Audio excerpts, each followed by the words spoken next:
We are live. We are live. Welcome to College Football's Peek Around the Corner with your host, Greg Pflugar. We cover everything in college football because we love everything in college football. And if you do as well, please subscribe to our channel, ring the notification bell, smash the like button if you like our content. Share the video with your family and friends if you want to support this independent national college football's Rebel Outpost channel with a donation to help us keep the lights on and grow the channel. Just hit that $ where you make your comment and I'll get to your super chat as quick as I possibly can. Welcome everybody into the studio that sits on the corner.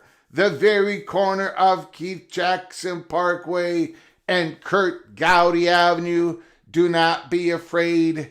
Do not be afraid to become a legend with your comments and with your phone calls. Thank you all for coming on in. Saturday, March 7th, and we're going to talk all college football once again. I know you've all got a busy life. You've all got great lives. You don't really have the time to come on into the chat room to talk college football, but you're going to make a little time. You're going to make a little time, and I very much appreciate it. Thank you so very much. I've been very excited about this show. You can ask the little general the next time she pops into the chat room. I keep telling her I'm gonna this live show, I'm gonna do this live show. Giving her the details, of course, she don't really care. But she's pretending that she cares. She's nodding her head. Very excited about this live show.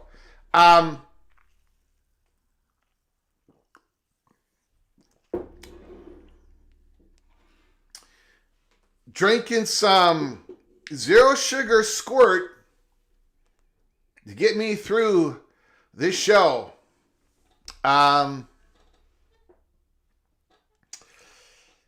Very good. Grapefruit pop. Very good stuff.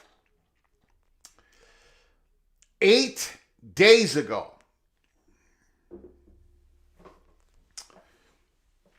I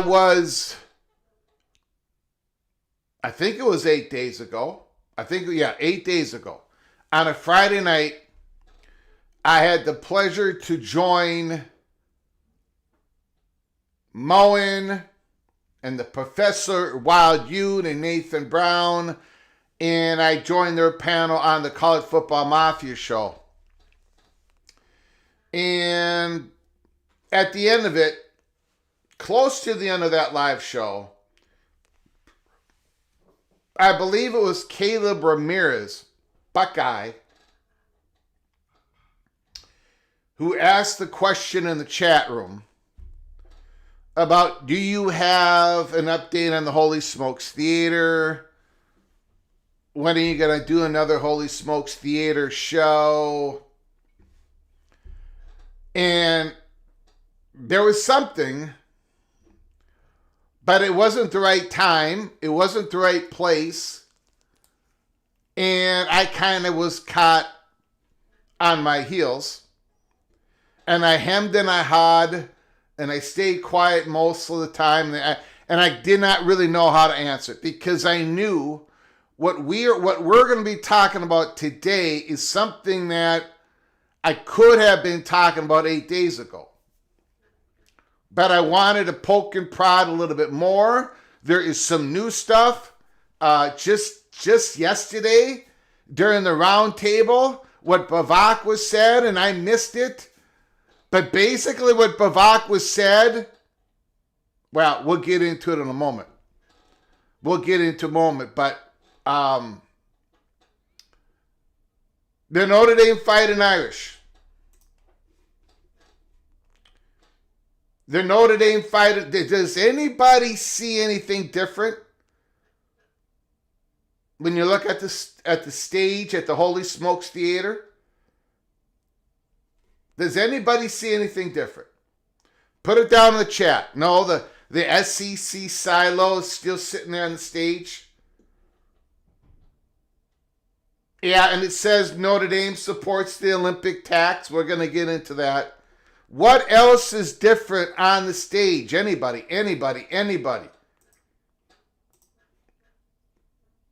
The Tar Heel has been in the middle of the stage.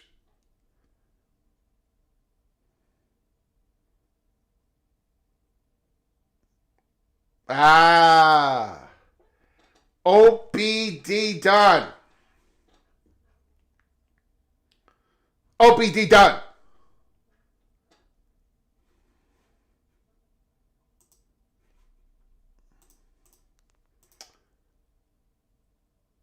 The Notre Dame mascot suddenly is standing closer to the North Carolina mascot. You notice that? The Notre Dame Fighting Irish mascot was to the far right, and he's always been to the far right of the stage. No matter what theater, what number, no matter what architect is building our stage, no matter what stagehand is placing the props, Notre Dame has always been at the far right of the stage. That's always where they've been. Always where they've been. Always where they've been.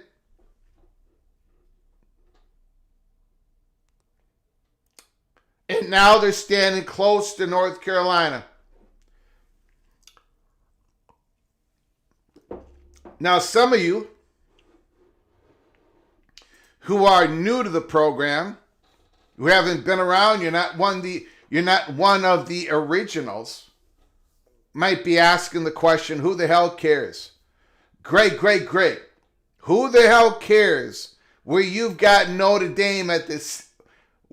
It doesn't matter where you got Notre Dame at the stage, your stupid Holy Smokes Theater stage.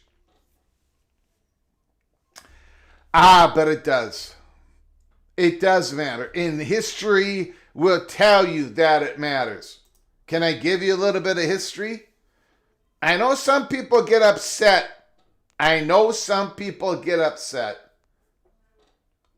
When I go through the history of college football's peek around the corner. No, we're not going to go to the USC story, go in the Big Ten. But what about the Big 12 drama and the Pac-12 drama? Who did we have at the center of the stage throughout that whole February to July 27th in the Holy Smokes Theater in 2023? We had Colorado at the center of the stage, and they never moved. They never moved.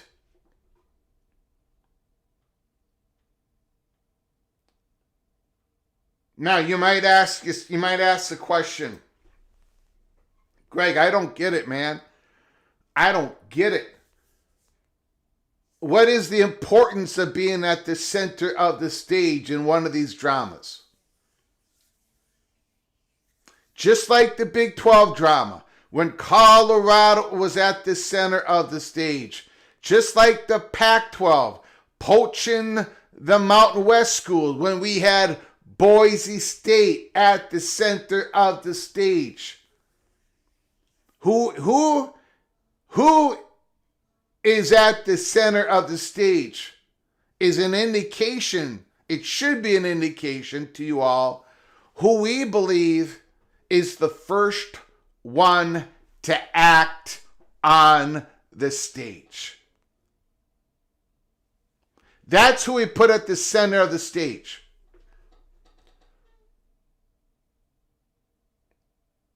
Not only do we indicate everything we are hearing, this is how we do it here at Peek Around the Corner. I know we are very strange here. It's a very strange community, a very unique and strange family we have here at Peek Around the Corner. But this is how we do it. Who was next to Colorado? Can somebody tell me who was standing closest to Colorado during the Big 12, Pac-12 drama? Somebody in the chat room. And if OPD Don is the first one to get it correct again, shame on the rest of you. Who was standing next to Colorado?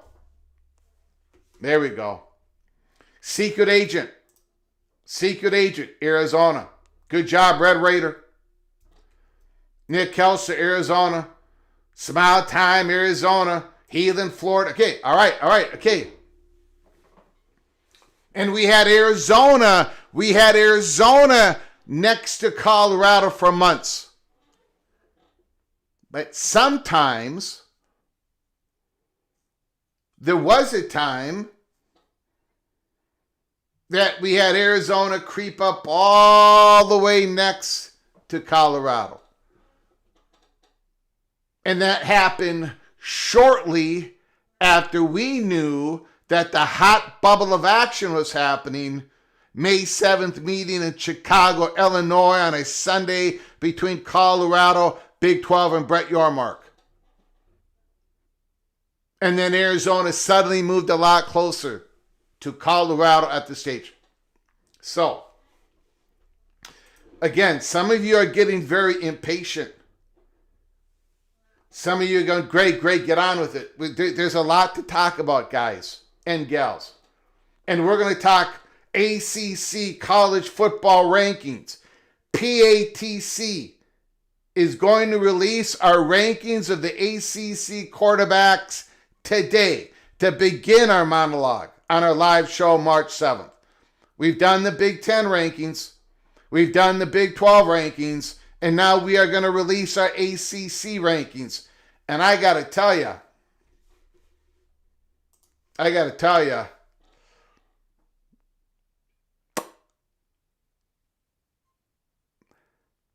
as a whole, as an entire conference, the ACC quarterbacks, when it comes to known quality, man, there is a massive drop-off with the ACC quarterbacks versus the Big 12 quarterbacks, ACC quarterbacks versus the Big 10 quarterbacks, ACC quarterbacks versus the SEC quarterbacks. That's my opinion. You can have a different opinion. Let me know in the chat. Yell at me at the phone. Give me a phone call later on at the back end of the live show. Tell me, Greg, you're wrong. Tell me, Greg, you're wrong. But when you go through Darren Mensah, Sagapulate, Bailey, of course, CJ Bailey, North Carolina State,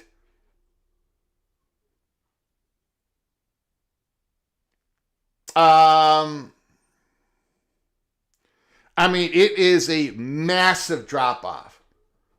The top line the top 4, possibly 5 ACC quarterbacks, yeah, they sort of measure up with the top Big 10 quarterbacks, but in the Big 12 quarterbacks, but the middle of the ACC and the bottom of the ACC, I think the ACC conference could have a quarterback problem in 2026. Now, there's going to be some teams that I think are going to be competing. There's one particular team, the Miami Hurricanes, that I think are going to be challenging for the national championship. But beyond that, I think the ACC's got a quarterback position. We're going to go through all that. But I think the ACC's got an issue at the quarterback position. So, the Holy Smokes Theater, we got a couple of updates here. First of all, again, Notre Dame has moved close to the center, which for the PATC members, the longtime members, that is an indication that there is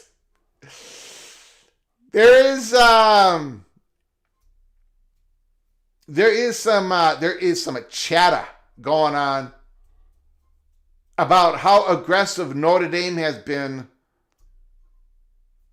They've been aggressive on a few different fronts. The coldness of the ACC relationship. The potential. I still think it's a long shot. I don't want it to happen.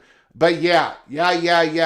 People have got the ears close to the ground on a potential rearrangement of the Notre Dame Fighting Irish football schedule. The 5 games they play with the ACC might be changing, possibly, maybe. But Notre Dame is being aggressive on other fronts as well. And I have said, look,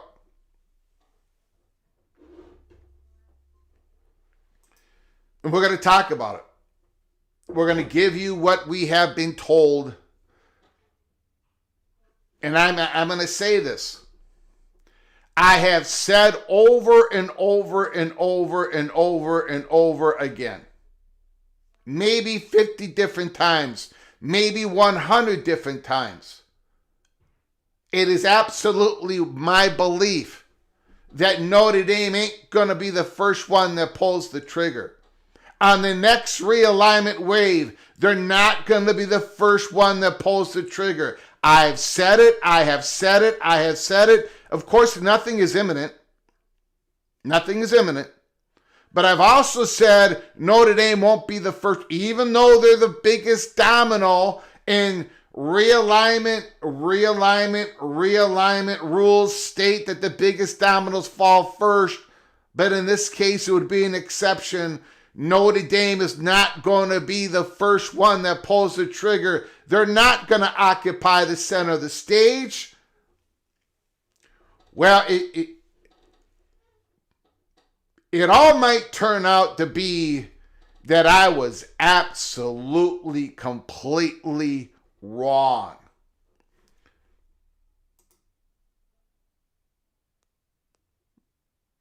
We don't have Notre Dame at the center of the stage. We've never had them at the center of the stage, but this is the closest Notre Dame has been at the center of the stage. And I do not do this lightly. I do not do this lightly. The complete opposite of what I've been preaching. It might unfold. It might unfold. And before we get to the quarterback situation at the ACC, before we go to the quarterback situation, and then we're going to go into the Holy Smokes Theater.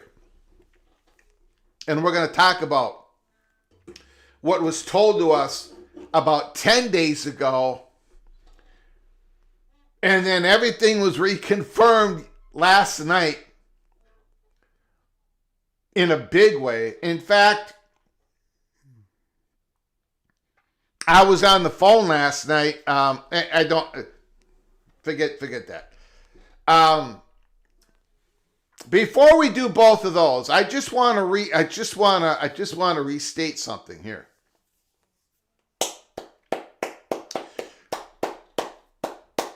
There are people that still believe,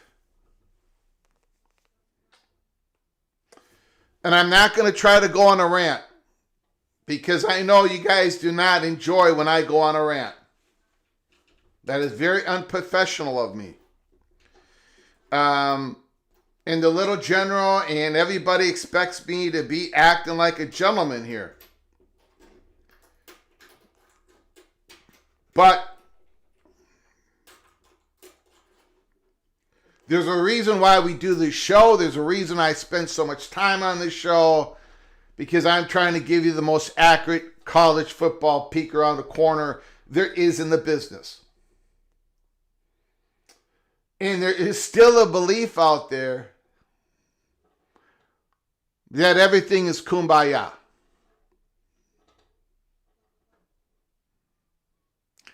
I still get people coming after me that everything is kumbaya. I don't know. Maybe that's the only way maybe some people can sleep at night, believing that the future is secured in college football. Maybe people have to, sorry, I got something in my eye. People have to pretend or make themselves believe. But we can't do that here at Peek Around the Corner. Yes, you know what? These conferences, the Power Four conferences are working together. They're doing the best they can to work together. Man, I got something in my eye. Hold on, everybody.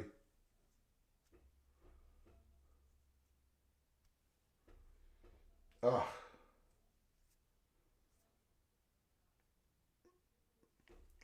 I don't know if I got it out or not. Okay,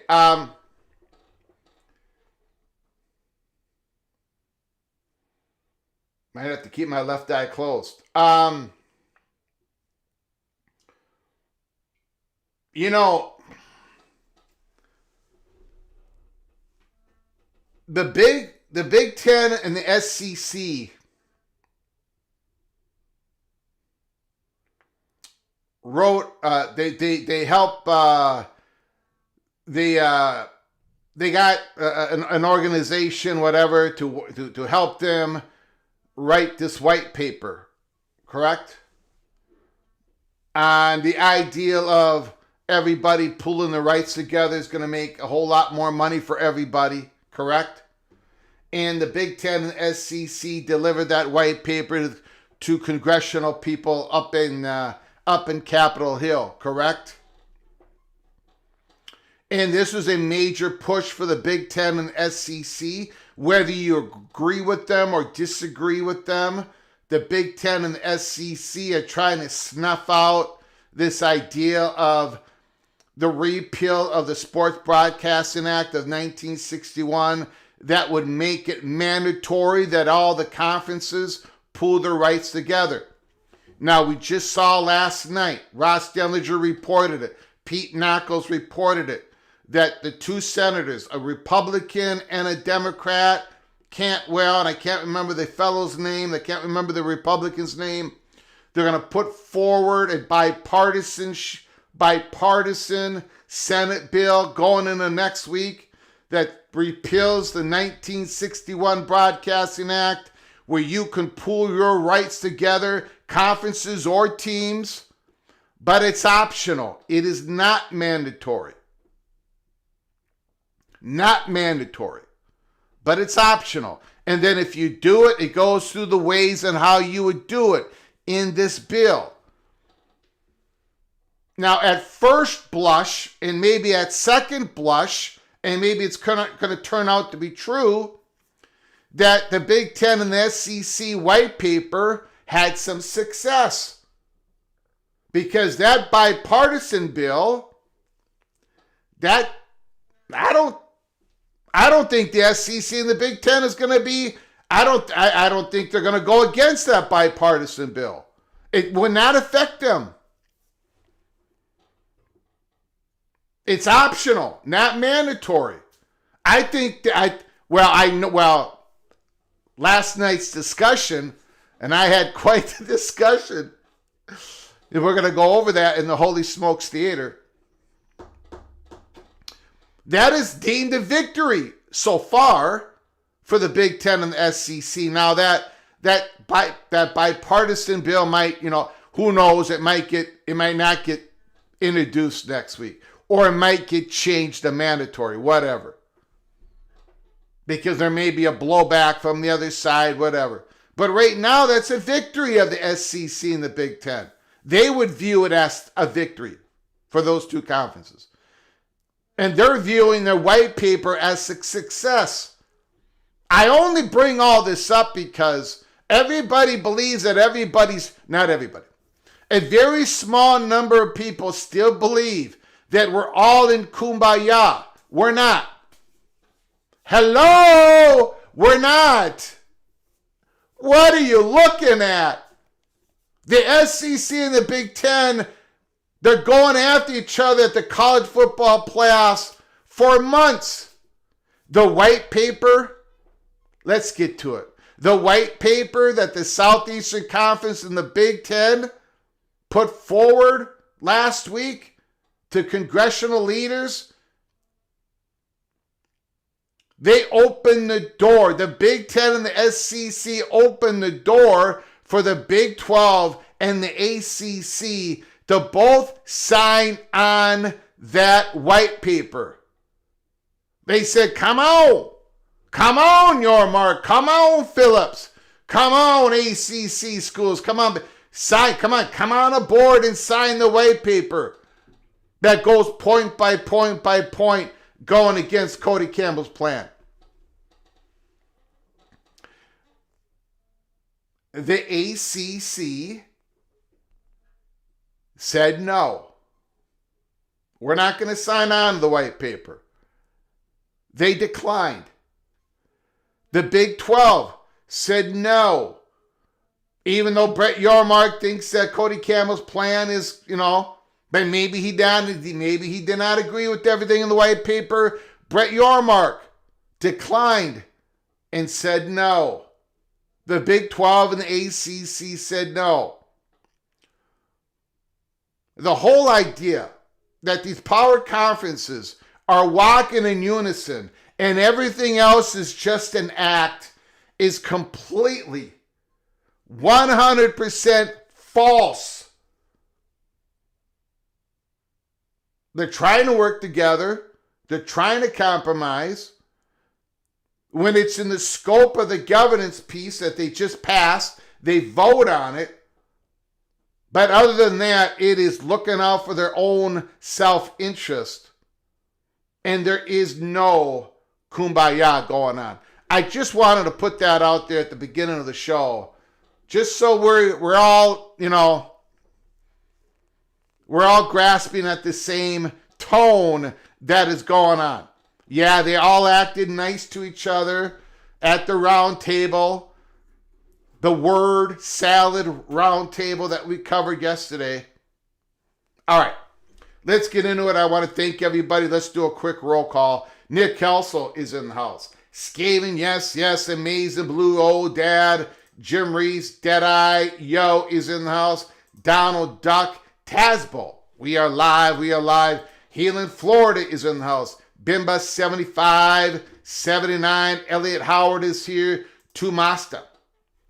Caleb Ramirez.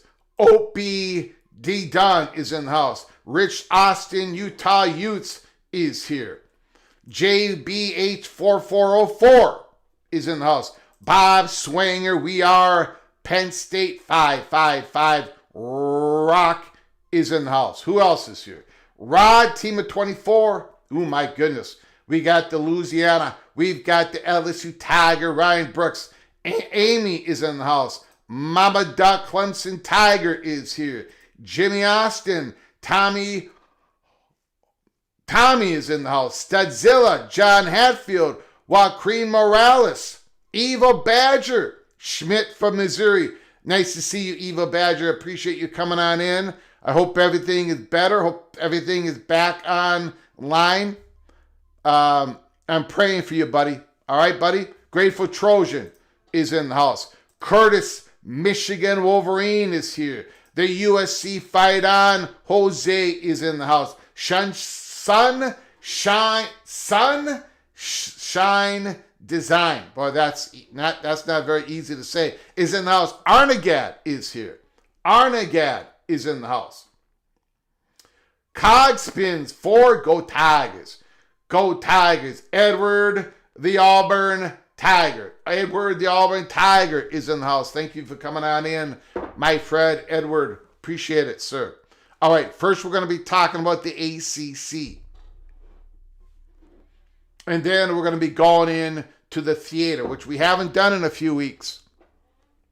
We could have done it about 8-9 days ago.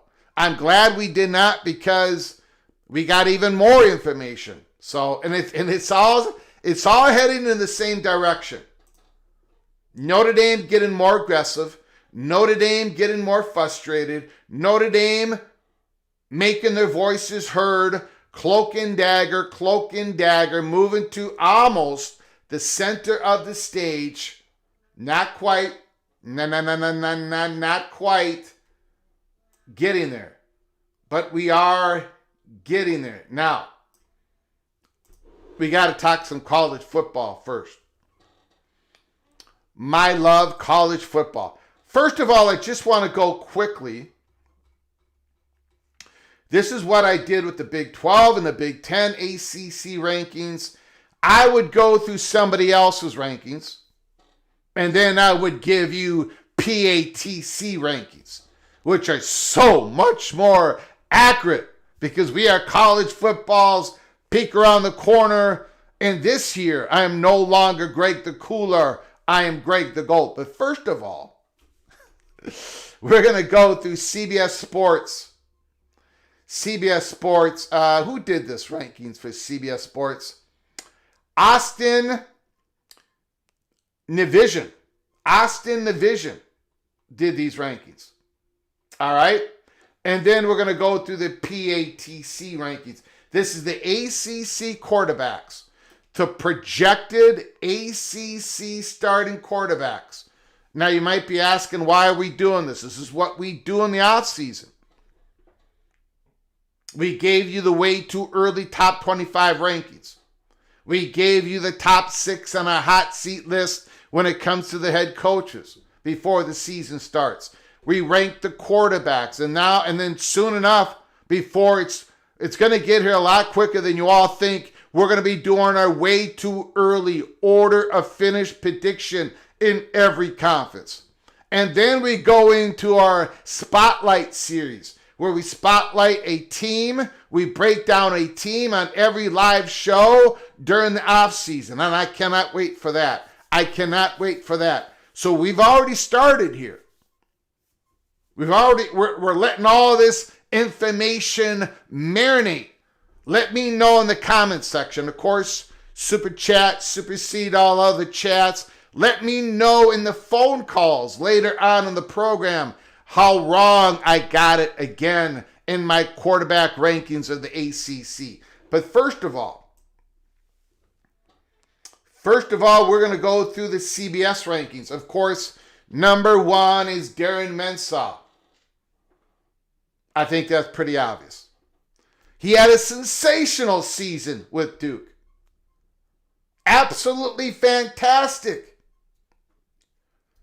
And now he's got more talent at Miami. Number one with a bullet. 66.8% of his passes complete. 3,973 yards. He threw only 6 interceptions on 500 passing attempts. My gosh. Darren Mensah, the Miami Hurricanes, they are a threat to win it all. Number 2, C.J. Bailey.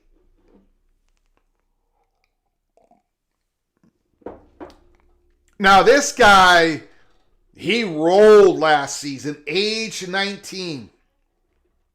3,300 yards, 31 touchdowns. He had been playing since Grayson McCall got injured. And of course, we know why the North Carolina State Wolfpack 2 years ago, we know why they imploded. We know why they had all those injuries. We know why it all went belly up for them. It all went pear-shaped for them.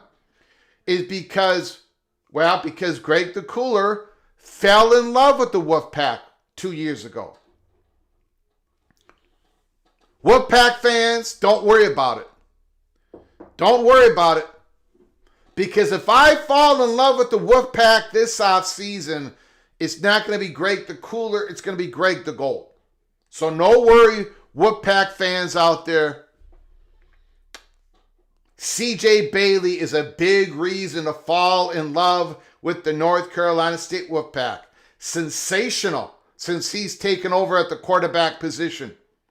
Absolutely sensational. He did struggle against the top schools, Duke, Notre Dame, and Miami. 8 of Bailey's 9 interceptions were against his top competition.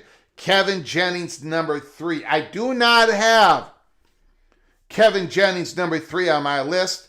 I got him just a touch lower, but of course, he's a very good college quarterback. Very good college quarterback. And SMU is loaded again this year. And we'll talk about that later in the offseason.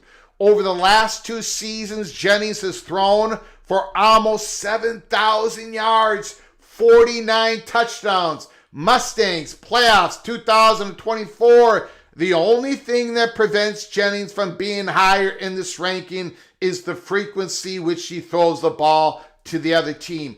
Too many interceptions, too many turnovers, too many erratic plays. He's got to cut down on that. Now, number 4, I got him higher than 4. During the season, I'm going to call him JKS, but Saga Politelli,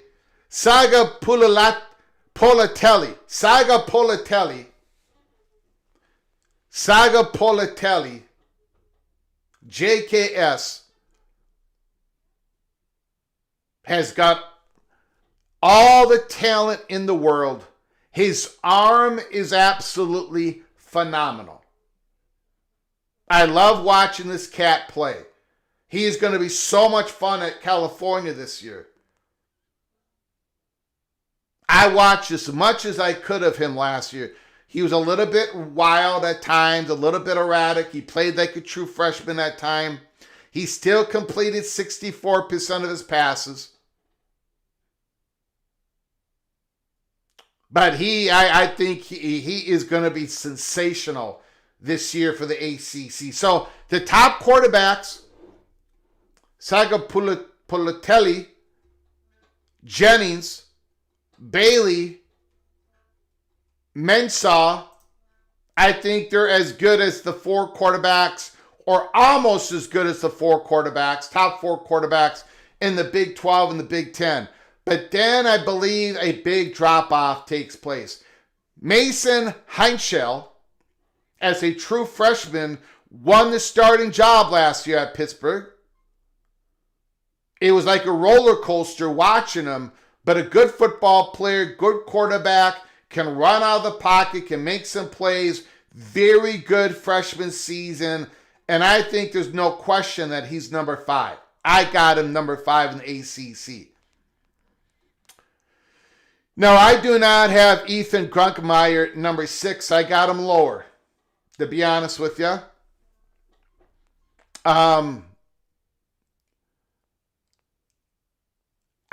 There's a look. He did pretty good last year. When he took over for Drew Aller, it was a tough spot. He wasn't getting all the reps up until Drew Aller got hurt. I'm not saying he did not have a good season last year, but when I watch him play, I just don't see it.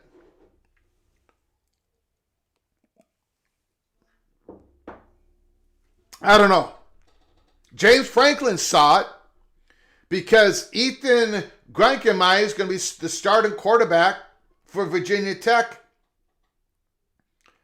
And he'll probably be a pretty good quarterback, but I don't have him at number 6. I don't have him at number 6. I've got Steve Angeli at number 6. You all know how much I like Steve Angeli. I loved him at Notre Dame. He looked great in all the spring games. He looked great when the quarterback of a couple years ago, Leonard, got hurt. Steve Angeli made fantastic plays. Very good quarterback out of the New Jersey area. High school, 3-star. But this kid can play, but he got hurt last year. He tore his Achilles in week 4.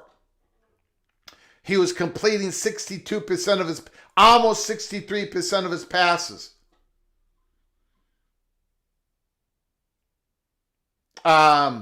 He was the catalyst behind the Orange springing that upset in Death Valley against Clemson before he got hurt.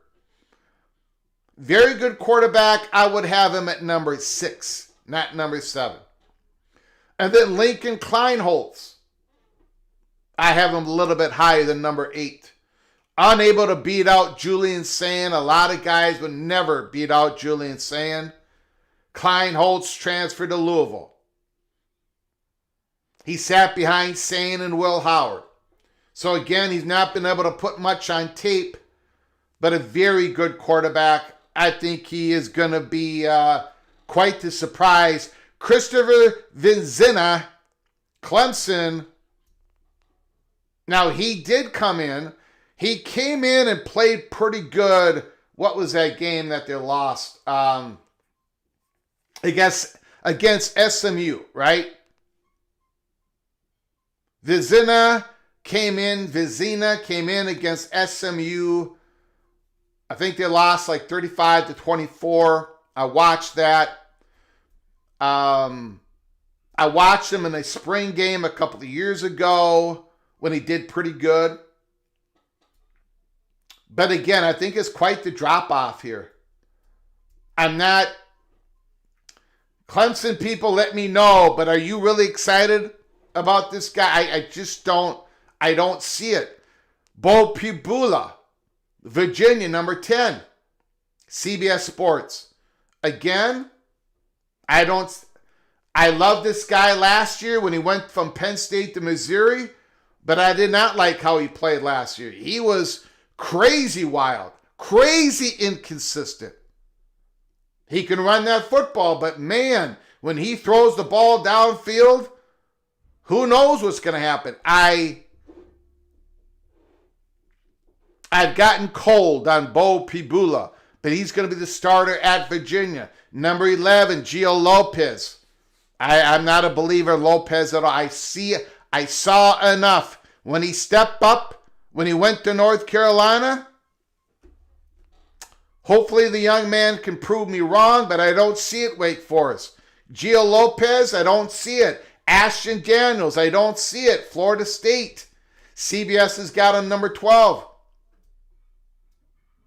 He's thrown a lot of interceptions in his career. I don't see it. Now, Walker Eget of Duke, kind of interesting guy. If you watch his tape against the San Jose State quarterback. Now, which game did I watched him play against, I can't remember. New Mexico. Watch the game against New Mexico, San Jose State in New Mexico. And New Mexico had a very good team last year. In fact, they had a very good secondary last year. Walker Eget was really good when he played at San Jose State. Taking a step up. Number 13, CBS. Billy Edwards Jr. Again, he got injured week 1 at Wisconsin. Up and down at Maryland. I'm not a believer. He's a tough kid. He's going to give you all he's got, but skill-wise, not seeing it. Alberto Mendoza, Fernando Mendoza's brother. Okay, we'll give him a shot.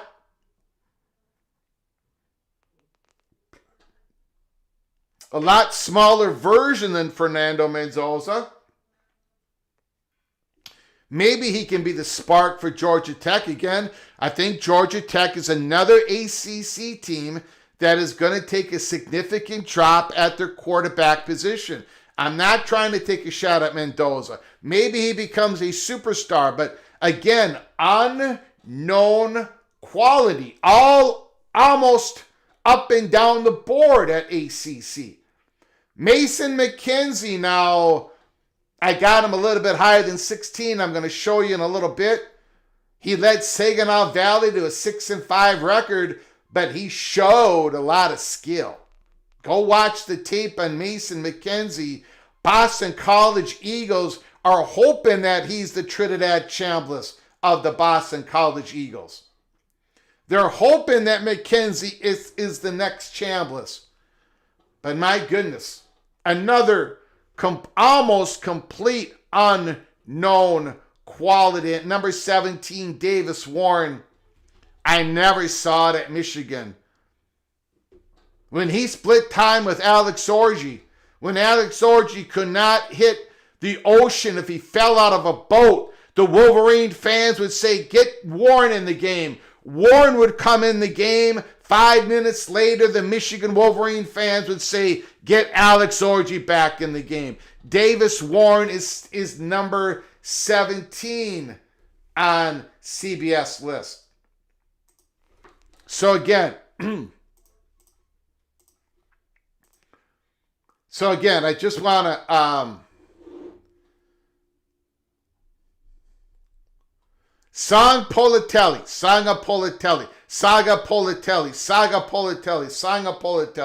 All right. Saga Politelli. So let me go through my rankings. But again, I think the story of this rankings of the ACC, other than the top 4, maybe including Mason, Heinschel, Pittsburgh, besides, out of the top 5, I think it's a massive drop-off at ACC quarterbacks. Let me give you my rankings. Number 17, Davis Warren. Again, I gotta be honest, I gotta be brutal here. I'm not a believer in Davis Warren at all. Alberto Mendoza, okay, now it's gonna be tough. It's gonna be his first year starter. He looks like a very small guy to me. Maybe he can work some magic. But again, Georgia Tech, rambling wreck, going to take a big drop off at the quarterback position. Mason McKenzie, okay. All right. It's going to be fun to watch, I guess. Billy Edwards Jr., not a believer. Walker Eget taking a big step up. Big step up. Ashton Daniels, Seminole fans, I wish I could believe in your quarterback decisions of Mike Norvell, but I did not believe in last year's decision. I do not believe in this year's decision. And I think this is going to be the end of Mike Norvell. We've got him number 1 on the hot board list for head coaches. Ashton Daniels is a symptom of a much bigger problem at Florida State, and that is identifying talent. Ashton Daniels, I don't think, is the answer. Number 11, Gio Lopez. Again, I'm just not buying it. Bo Pibula. Last year I was buying. This year I am selling. Last year I was buying Bo. This year I'm selling Bo. I've seen enough. Now maybe he can turn it around at Virginia. Virginia had an outstanding season last year. They've got a head coach who's on a roll, who's on an absolute roll. So we'll find out what Bo Pibula does here. Christopher Vizina, Clemson, pretty unknown. I don't know. Ethan Grunkemeyer. Now maybe I'm completely wrong on the Hokies quarterback. I just don't see it when I watch him play, but maybe I get it wrong. Lincoln Kienholz, again, we haven't seen much of him. Number 7, Louisville. Steve Angeli, number 6, Syracuse. I like Stephen Angeli. Number 5, Mason Heinzel, Pittsburgh. Number 4, Kevin Jennings. I do not have him at number 3. I have Sanga Pulitelli from California at number 3. Jennings 4, Sanga Pulitelli 3, C.J. Bailey. Number 2. And I just might fall in love with C.J. Bailey. I might just fall in love once again with the Wolfpack. And number 1, Darian Mensah, the Miami Hurricane quarterback, who I fell in love with when he was at Tulane in that game against Kansas State. And he was sensational for Tulane for the rest of the season. Mensah was sensational for the Duke Blue Devils last year. And I think he's going to be incredible in his season here with Miami. With Mario Cristobal, Shannon Dawson, Malachi Tony. Fletcher's going to be back. Holy smokes. Miami is a complete threat to win it all. Okay, so let me know in the chat. Let me know in the chat if what you like about my rankings, what you do not like about. Cal Bears said JKS should be number 2. JKS should be number 2. He would be number 2. He would be number 2 if it wasn't for a man named C.J. Bailey. I mean, that guy, he threw over 30 touchdowns last year. He was absolutely incredible for the Wolfpack. All right. Now, does JKS have a higher ceiling than C.J. Bailey? All right. I can agree with that. But I got to have Bailey number 2. Michael Smith Eget is way better than given credit. Didn't he have a 6 overtime shootout with USF? Look, his arm looks pretty dang good. He throws a tight spiral. I wish I could throw a tape up here on the board. But go to YouTube, go Walker Eget. I know about that game against New Mexico because I watched that game live. Big, sturdy kid. Not a small guy. Big, sturdy, thick, throws a very tight spiral. Looks like a Warren Moon type of spiral. I do remember the play that, if you go watch the game, San Jose State versus New Mexico, he threw one really bad pass. It should have been an interception. It went right through New Mexico's defensive back's hands at the middle of the end zone, deflected off him, the ball went completely left, and there sat a San Jose State wide receiver, and he caught a touchdown pass. So Walker Egan got a touchdown pass when it should have been an interception. I mean, the defensive back that went through his hands and deflected off his shoulder, he was about 7 yards away from the wide receiver. But it turned out to be a touchdown pass. So, anyways, yeah, Egan's got some potential. Tom DeBay, I saw Mensah in person last year, and I'm not sold on his mobility. Wow.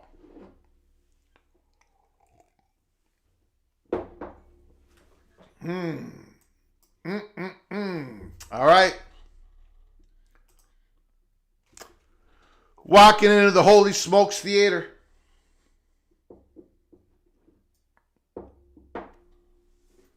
You got to take a look at the stage here. You still got that SEC silo on the far right in back of their Hurricane mascot. No relationship with the Hurricane mascot, by the way. But that is where the SEC silo stands. At the center of the stage is North Carolina Tar Heel mascot. And then moving closer, ever so closer to the center of the stage, is the Notre Dame mascot. And this is called Holy Smokes Theater. Notre Dame supports the Olympic tax. Now let me explain here. Let me explain what I found out. Now you all know that I've been talking Notre Dame quite a bit lately. We brought up the fact that there were a couple of big-time college football reporters from The Athletic, Scott Docterman and Pete Sampson, both wrote for their bold predictions that Notre Dame would switch out their ACC football scheduling deal and switch it to the Big Ten scheduling deal, which I'm personally 100% against the Big Ten doing, but that doesn't matter with the story, right? We talked about that, and we talked about how there was clear chatter beyond those two gentlemen that Notre Dame and ACC's relationship still remains very cold. We talked about that. We also discussed just a few days ago about how Notre Dame is not in favor of the Cody Campbell plan and is not in favor of the Smash Capital plan. Bavacqua has come out and said, we're not interested in any private equity plan. We're not interested in giving up our autonomy to make our own decisions. We had a live show a couple of days ago on that.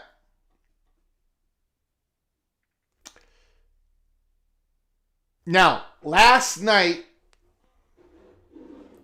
we did a live show.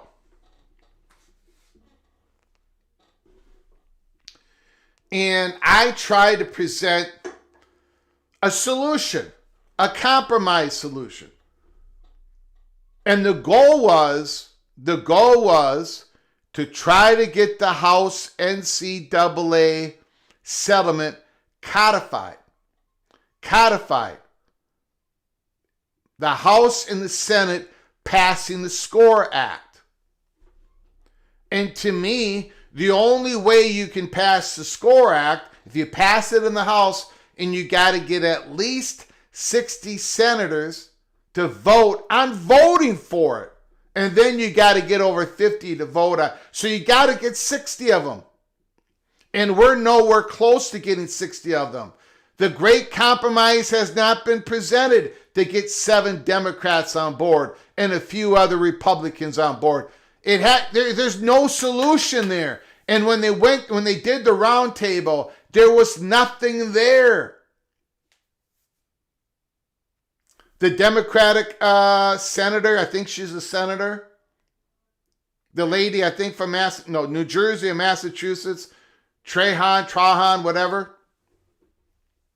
She said, look, I want to be able to say we've got to save college sports. We've got to save the Olympic sports. We've got to save the non-revenue sports. They are under threat from getting cut because more and more money is being spent on football and basketball. And she took a shot at the SEC and the Big Ten. It was a polite shot, but she brought them up. So I presented a solution, what I think is a possible solution to get the 60 votes in the Senate.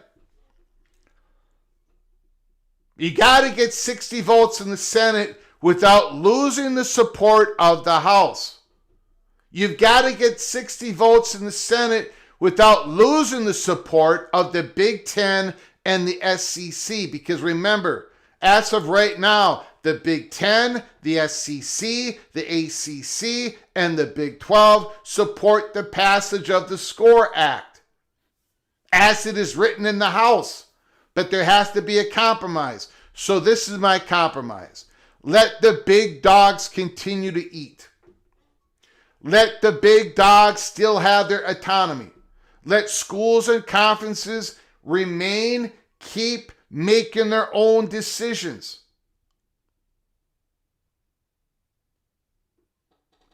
If the Buckeyes, if the Ohio State Buckeyes, if the Alabama Crimson Tide, Alabama Roll Tide, not Crimson Tide, Crimson Tide, if they want to spend more than the cap, let them.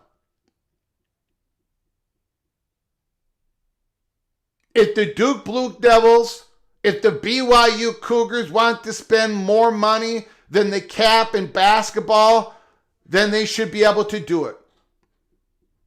They're going to spend more than the cap anyways. They're going to find a way to do it anyways. The important part is you get all your revenue share and your NIL money reported, and that's what's happening now. Calculate it all up, and we do not insert a hard cap. We insert a soft cap. A soft cap in football, a soft cap in basketball. Two different buckets, two different soft caps. In football, everybody comes together, they figure it out, just like they figure out the rev share number of $20.5 million. The soft cap in football, let's say it's $40 million. $40 million. $40 million. Just pretend that's the number. $40 million for your football roster. That's the soft cap. Rev share directly from the athletic department to your student athletes, in which about $15 million of that goes to football, and then another $25 million NIL. If you go over $40 million for your football roster, there is an Olympic tax. There is an Olympic tax. There's a reason why I'm going through this again, because this was part of the conversation I had last night. So this is why I got to go over it, okay? So everybody be patient. So let's say 2 years down the line, the Miami Hurricanes spend $50 million on their football program, on their football roster, rev share, NIL combined. $10 million of that gets taxed at 50 cents a dollar. So $5 million has to go into the Olympic fund to help save the Olympic or non-revenue sports. And they go to the lowest athletic departments.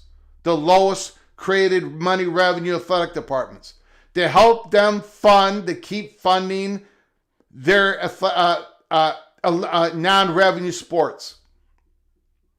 Same thing in basketball. Let's say it's a $20 million soft cap, let's say $20 million, and you spend $30 million, 50 cents on the dollar. Every dollar you spend over the soft cap, you have to pay 50 cents on the dollar to go into this Olympic fund. So every school is making their own decisions. No cap, but a soft cap. Not a hard cap, but a soft cap. Just like in the NBA when they have the tax apron. Just like what they used to call the luxury tax. This is the non-revenue tax, non-revenue sport tax, or simply call it the Olympic tax. If that was presented, if that was put in the SCORE Act, I think you could get traction. You might be able to get the 60 senators you need. The big dogs continue to be the big dogs. Texas Tech, if they want to spend way over the cap, the soft cap number, go ahead. If Cody Campbell is willing to if he's willing to spend that type of money, do it. It's your money. If a state institution wants to supply a college football program that much money, go for it. If a gambling tax in the state of North Carolina lets North Carolina State at some point spend a whole lot more money in their football program, go do it. If BYU wants to spend more than the soft cap, go do it. It's your money. It's your money. But if you go over the cap, the soft cap, there's going to be Olympic tax to help save the Olympic sports, right? This is what we're trying to do, right? There's so many programs out there, so many athletic departments that are spending all kinds of money on their football and basketball programs, and then they are saying, we don't have enough money for our Olympic sports. This is a terrible situation. You're making the decision to spend more and more and more in your football and basketball program. This makes it that if you spend all that money, you're going to get taxed and it's going to come back to the Olympic fund. Now, a lot of people are saying this is crazy, dumb idea. Okay, that's fine. But it's at least I'm putting out a possible solution. Okay? Now, I'm trying to get to the 60 votes. I'm trying to get to the 60 votes in the Senate. There has to be something where we say we're trying to save Olympic sports. Now, unbeknownst to me,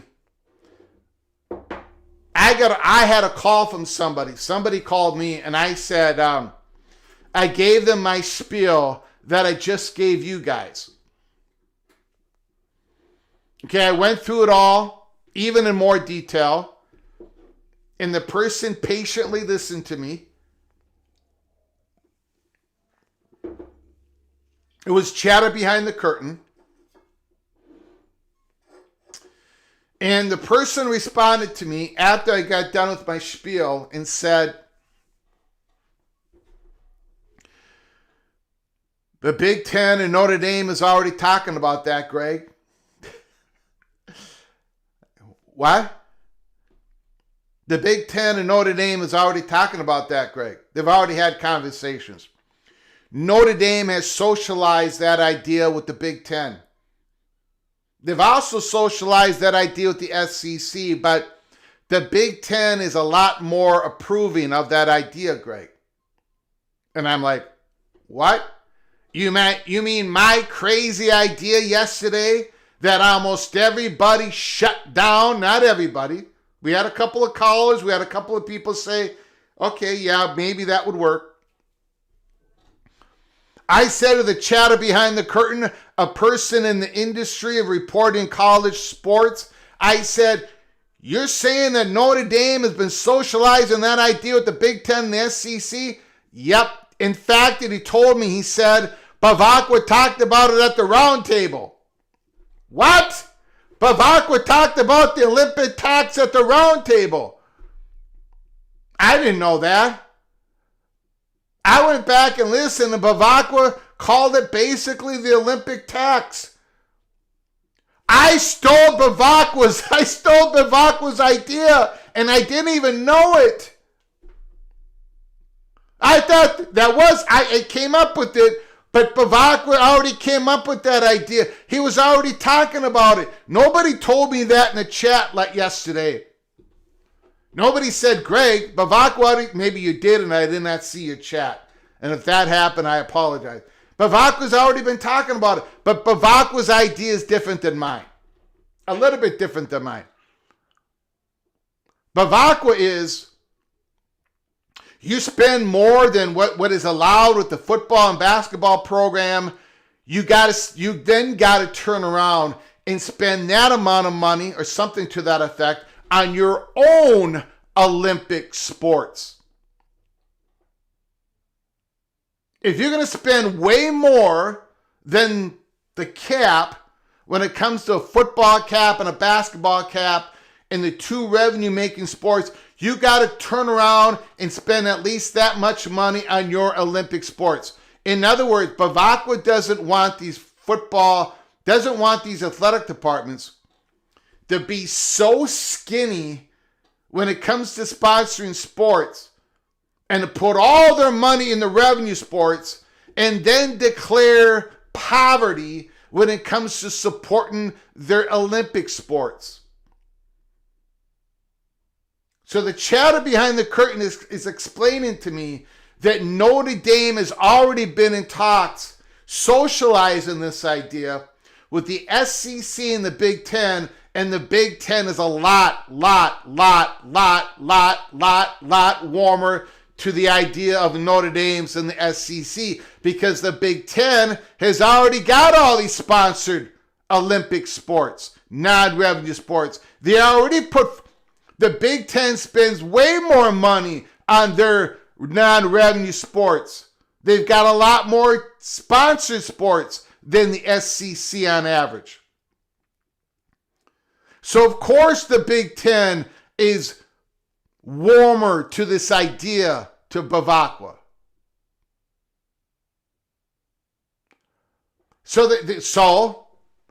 the conversation went on further. And it went in a direction that I was not expecting.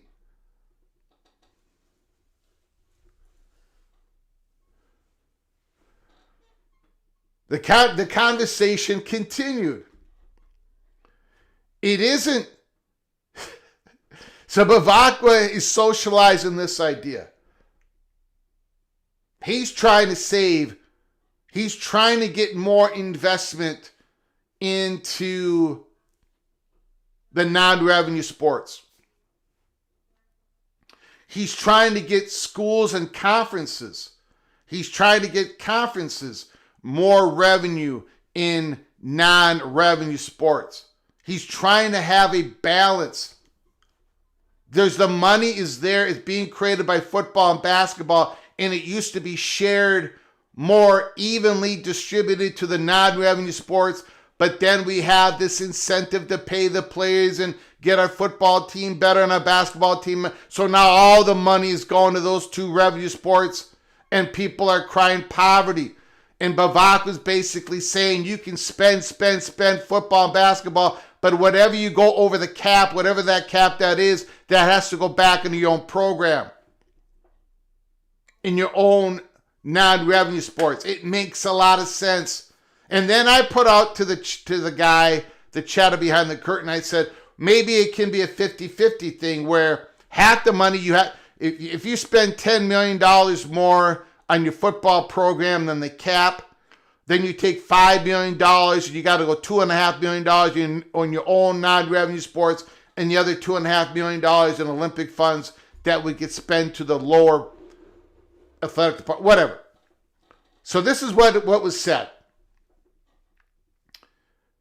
So Notre Dame's been socializing this idea. Notre Dame has gotten a lot colder with ACC. Notre Dame is at least, Notre Dame is at least open to the idea of rearranging their 5-game football schedule with the ACC and flip it to the Big Ten. They're at least open to it. Let's just put it that way. We've talked about that before. But Notre Dame is also a little ticked off of about how some programs out there are now starving their non-revenue sports and going crazy with their football spending and their basketball spending. And then some of those programs are crying poverty when it comes to their non-revenue sports. And this is why Bavacqua put that idea out there at the roundtable. He focused on that idea. I did not listen to Bavacqua. I wish I would have heard that when it was live. Bavacqua is ticked off at some ACC programs.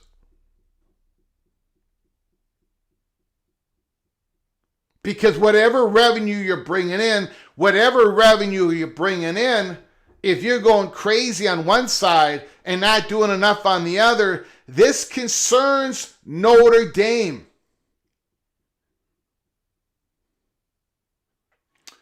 Remember, let's go back. We got to go back a few years. Jack Swarbrick, the former Notre Dame athletic director, in a Q&A with in an auditorium at South Bend, discussing what would it take for Notre Dame to leave the ACC. He said, one, if our playoff access was denied or narrowed or curtailed, we would have to think about leaving the ACC as a football independence. If we can't get that playoff access, that's not going to be a problem for Notre Dame. Number two, if we could not get the media money, if we could not get the revenue created as a standalone, as a football independence, then we would have to think about joining the ACC or joining a different conference. Number three was the big one. And we told you this was the big one here at College Football Peek Around the Corner. This is the one that the chatter behind the curtain took seriously. This is the one that our Notre Dame source took seriously. This is the one that B. Tim and his associates took seriously.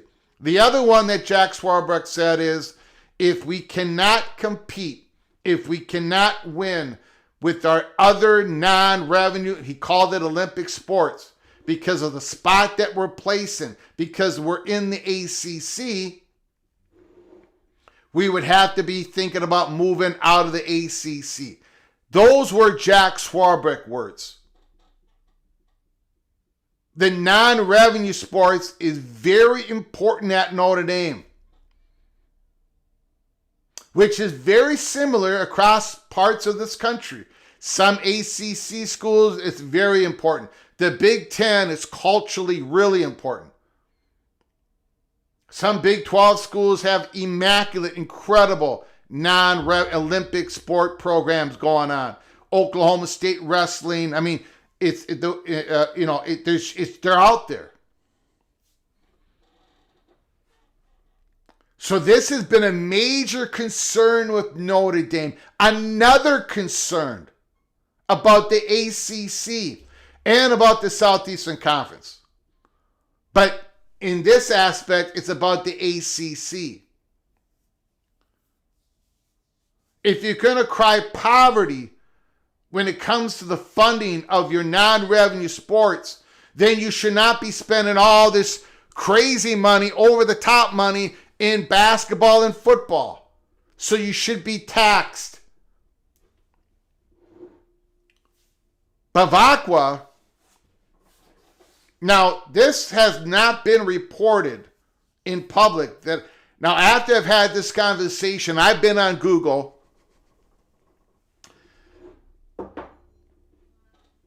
But Notre Dame, this is not the first time Notre Dame talked about it at the round table. They want these institutions to have some sort of balance. Not by fiat, not by some government entity, but by a tax. All this money is being reported. The rev share money, which you put to your football roster, is being reported. All the NIL money is being reported. You combine those two expenditures, and if it goes over the soft cap, now you get taxed. And you've got to spend some of that money, that tax money, on your own Olympic sports, according to Bavacqua's idea. And he's serious about it. Because Notre Dame they consider they have a balance.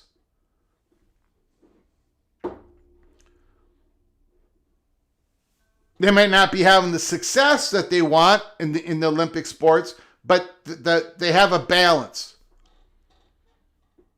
And they want to get this instituted. And again, the Big Ten is the one that is more warm to the idea than anybody else, because the Big Ten's already doing it. Okay, but that's not all. That's not all. Now it gets pushed even farther. And this is why I'm glad that we're doing the Holy Smokes Theater update today, and not 8 or 9 days ago that we could have done this. Here is the other part of it. Again, you see the Notre Dame Fighting Irish mascot closer to the center of the stage than ever before. We've always had him in the far right corner. And you know what the center of the stage means? That is the one that is most likely to pull the trigger, i.e. Colorado, i.e. Boise State. Anytime we have the Holy Smokes Theater, Notre Dame is getting really, really close. Closer than ever before. This is the first time they've been that close to being at the center of the stage. It could be Notre Dame that actually pulls the trigger first. We're not quite there yet at Peek Around the Corner. We're not quite there yet. And I cannot believe we're even talking about this today. I cannot believe we're talking about Notre Dame being that close.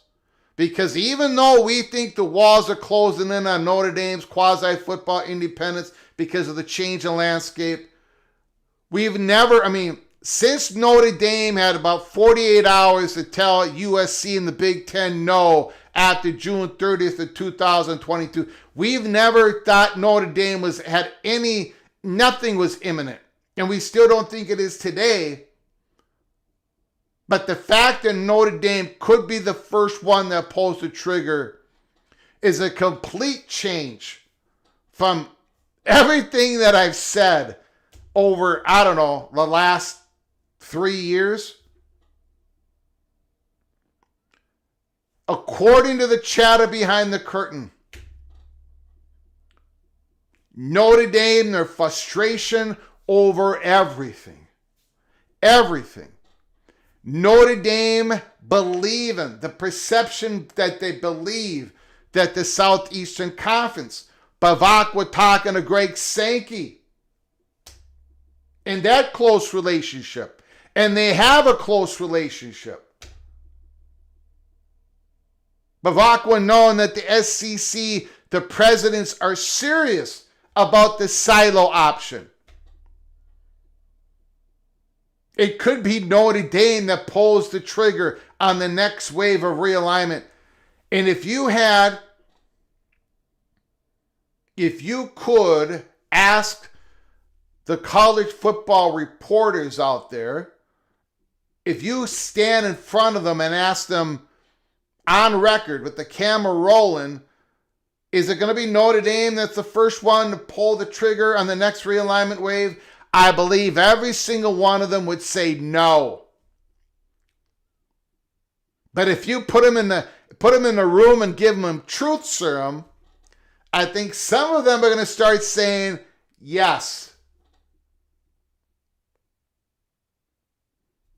Because that is what Notre Dame has gone more and more aggressive on basically everything. They do not want to give up their ability to make their decisions. They're not happy with the ACC in many different reasons. And they take the SEC going silo seriously, and they don't want it to happen, but they're taking it seriously. And of course, there's other things that are going to be percolating here, like the NFL negotiating their media rights during this season. And what does NBC do when it comes to Sunday night NFL football, and how much more money does NBC have to pay to keep that property? That's something that I haven't even poked and prodded on yet. But Notre Dame has become more and more willing to be the one. And we've always been told that they would not be the one that pulled the trigger. But we are getting closer and closer. The Cold War between Notre Dame and the Big Ten, I think, is completely over. Our Notre Dame source,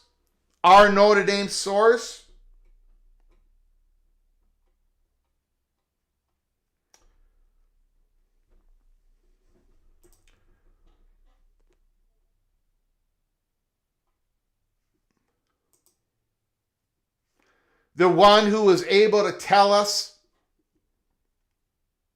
we were able to break that Notre Dame and Big Ten were talking about, Notre Dame was talking about joining the Big Ten Hockey Conference, which was unimaginable at the time, which I, of course, was against.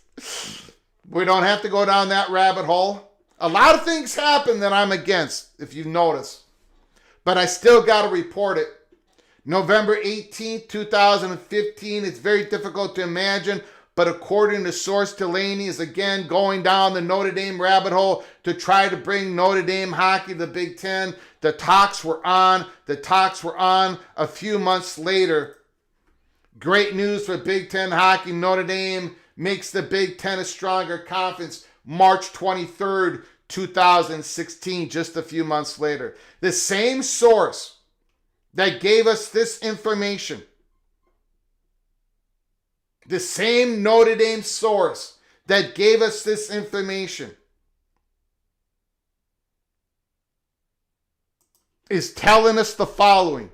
Notre Dame and the ACC is cold as ice. Notre Dame and the Big Ten relationship, the Cold War is thawing out. Chatter behind the curtain is telling us that Notre Dame, Bavacqua, is socializing the idea of Olympic tax.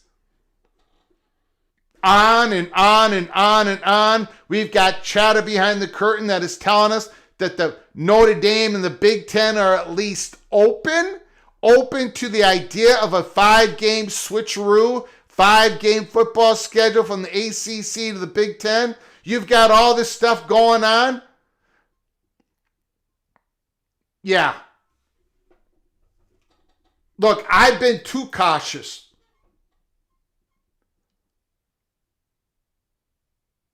I have been too cautious.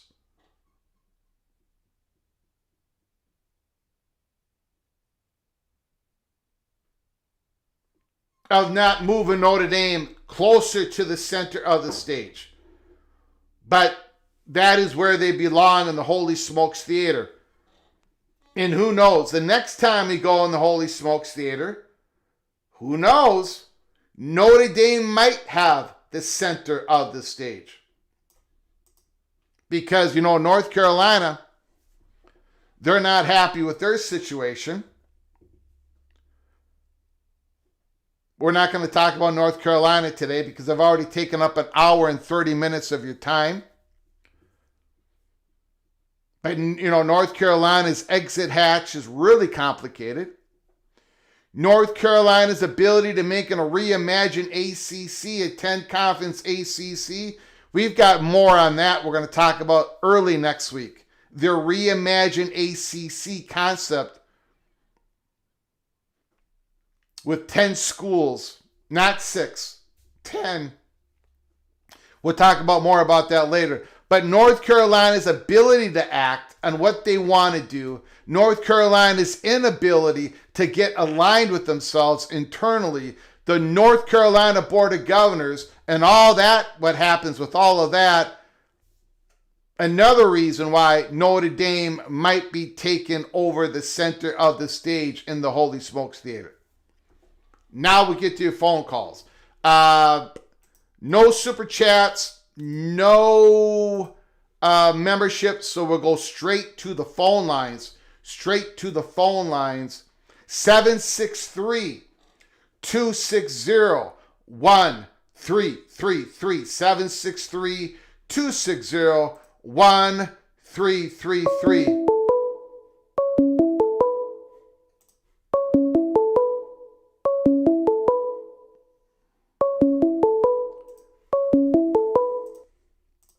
From Rick?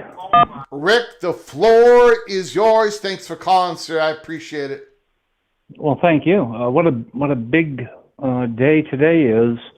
Moving them to the center, near the center. Near the center. Never thought I would do that, and I told you, Rick. I told you I'm not going to do that, and I think you told me I should, but I told you I wasn't going to do that. Holy smokes! Well, history, things change. Yeah. Things, and as far, just to get something clarified, the chatter behind the curtain about a half an hour ago or so, did you say that person was a media executive? No. Nope. Or in the media? Okay, you said something about them. I'll just say in the media, college football media industry.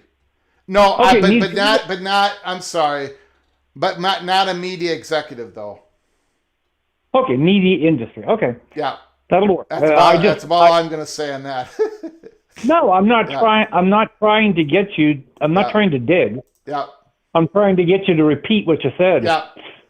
I don't remember what it was, but it was something like that. Okay. No, that just gives me a little more insight for cross-referencing. I'm going back and forth. Bavakwa, I don't mean this in any way bad. I'm going to say this, and I don't want it taken callously by anyone, because I think Lou Holtz is a fine man and an honorable man, and I was saddened by his death. Yeah. And he had a great life. Yeah, he did. And now he's moved on. And I'm wondering if there might be some impact with that. I don't know how much say he had in the program, the direction for the future, but that's something to think about. Anyway, I'll let that go. Mm-hmm. But Vakwa, obviously upset with the ACC. Well, that's understandable. He came out and a couple of months ago, right? And said permanent damage. Yeah. Yeah. Those are his words. Yeah, those were his words. He walked it back, but okay. Well, Yeah. Then we've got this movement with as far as the tax. I don't like any part of that. But conferences can do whatever they want to do, and independent colleges can do whatever they want to do. Mm-hmm. So let him do whatever he wants with Notre Dame, and let the Big Ten do whatever they want with the Big Ten, and let the SEC do whatever they want with the SEC. And if they want to pump all their money into football, so be it, and let the non-revenue sports die on the vine, so be it. The other thing is with Bavacqua and Notre Dame, I'm trying to figure out if they were to leave the ACC, would they just be independent of any conference whatsoever and find a dumping spot for their non-revenue sports? Well, I can in Scott Docterman's bold prediction of Notre Dame switching their 5 college football scheduling agreement from the ACC to the Big Ten, Scott Docterman bold prediction is that that Notre Dame would move all the other sports into the Big Ten Conference. Pete Sampson, the Notre Dame beat writer, who had also the same bold prediction that the 5 football games would move from ACC opponents to the Big Ten, his bold prediction had Notre Dame putting their sport programs into the Big East and maybe something else, maybe a combination of Big Ten, Big East, but he said Big East in part of that prediction. So they both had a 2 different vision, but both of them, and I would believe that they would move their sports out of the ACC to somewhere else. And that's all going to cost a pretty penny for Notre Dame to do that, by the way. That Correct. ain't going to be scot-free if they decide to do that. And what I was thinking is, isn't that a potential for leverage for Petiti to say, yeah, we can do the 5-game scheduling agreement contingent upon your moving all of your non-revenue sports into the Big Ten? I mean, that could be, yes. In other words, we'll do you a favor, Notre Dame. We'll give you those 5 games. Yeah. If you move all your non-revenue sports in. Yeah. Yeah. I do remember Heather Dinich on ESPN having a conversation with people on a panel about Notre Dame and what would it take for Notre Dame to leave their football independence.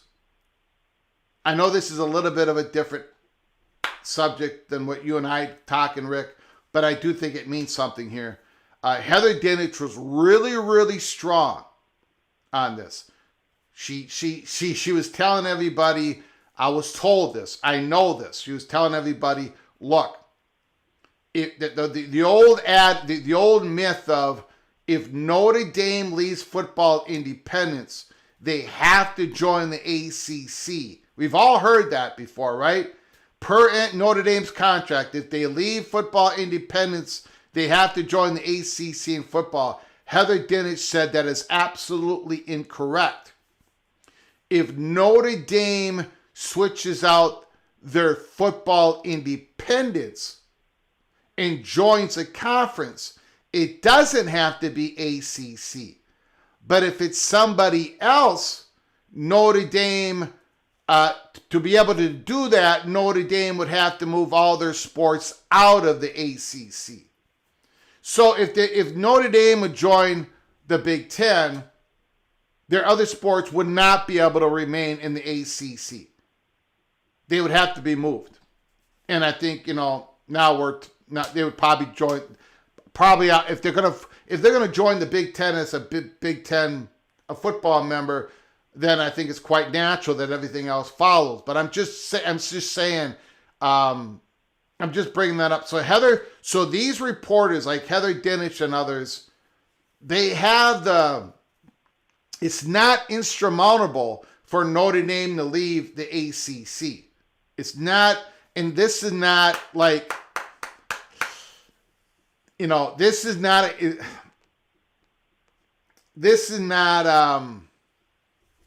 there are avenues out, but I think it's going to cost some money. But go ahead, Rick. Yeah, and I was thinking an alternative avenue for the Irish also could be, although I don't think the Big Ten would let them do this, but if they were to move their non-revenue sports into the Big Ten, then join the ACC for football, they could literally buy themselves out the next day. Okay, repeat that, Rick. Can you repeat that? I can. If Notre Dame moved all of their non-revenue sports into the Big Ten and then joined the ACC in football, they could buy themselves out of the ACC the following day. They would comply with the contract by joining the ACC as required, and then just like Miami or Georgia Tech or Florida State, Notre Dame could buy themselves out of the contract the following day. Mm-hmm. We joined and we left. Yeah, either way, semantics. Yeah, there's nothing it's all doable. Yeah. A legal workaround, if you will. Yeah. Mm-hmm. Okay. Well, that's they appear to be in a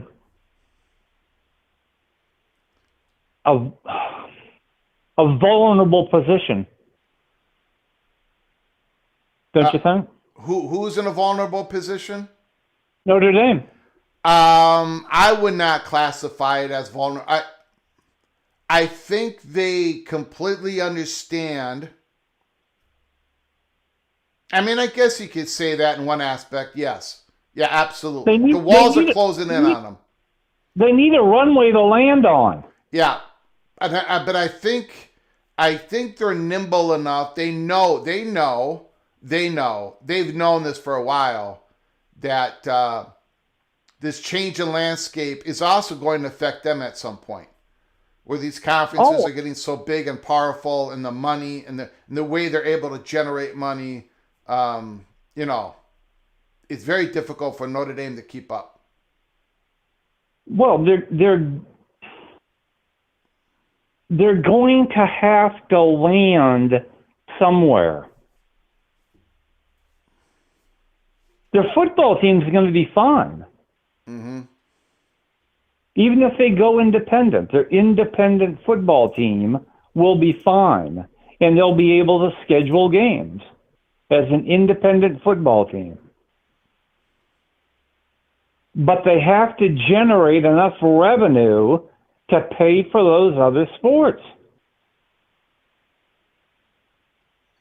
And how do you generate big revenue when everybody else is pulling away from you?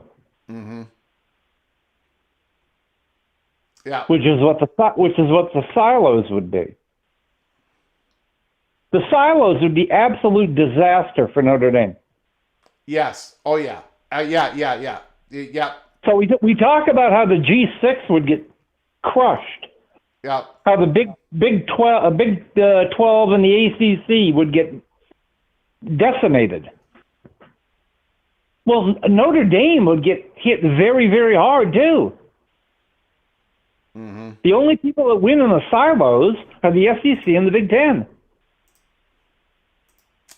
Yeah. They'll be just fine. They'll create their own playoff games. They'll create their own championship. They may even get together at the end and hook up. But everybody else is left behind. Yep. Thanks for taking the call. You got it, buddy. Thank you, Rick. Appreciate it.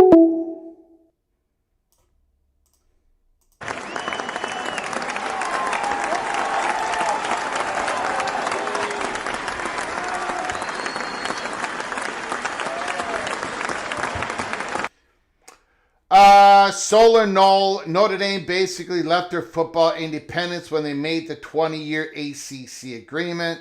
And that's why sometimes we call it quasi-independence.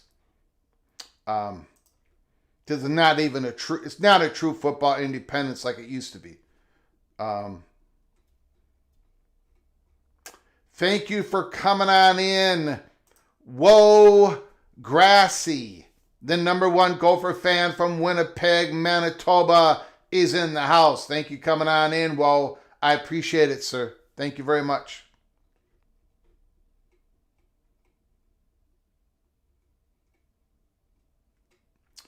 All right, phone lines are open. 763-260-1333. 763-260-1333. Just check in. I got a couple of DMs. I got a couple of emails. Just let me check real quick.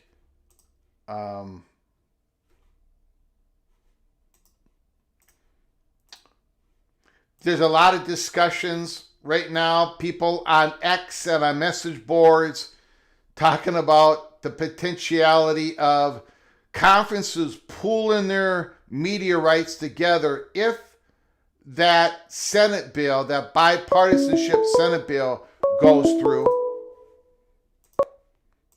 Call from Edward the Auburn Tiger. Edward the Auburn Tiger, thanks for calling. I do appreciate it. The floor is yours. Another great show, Greg.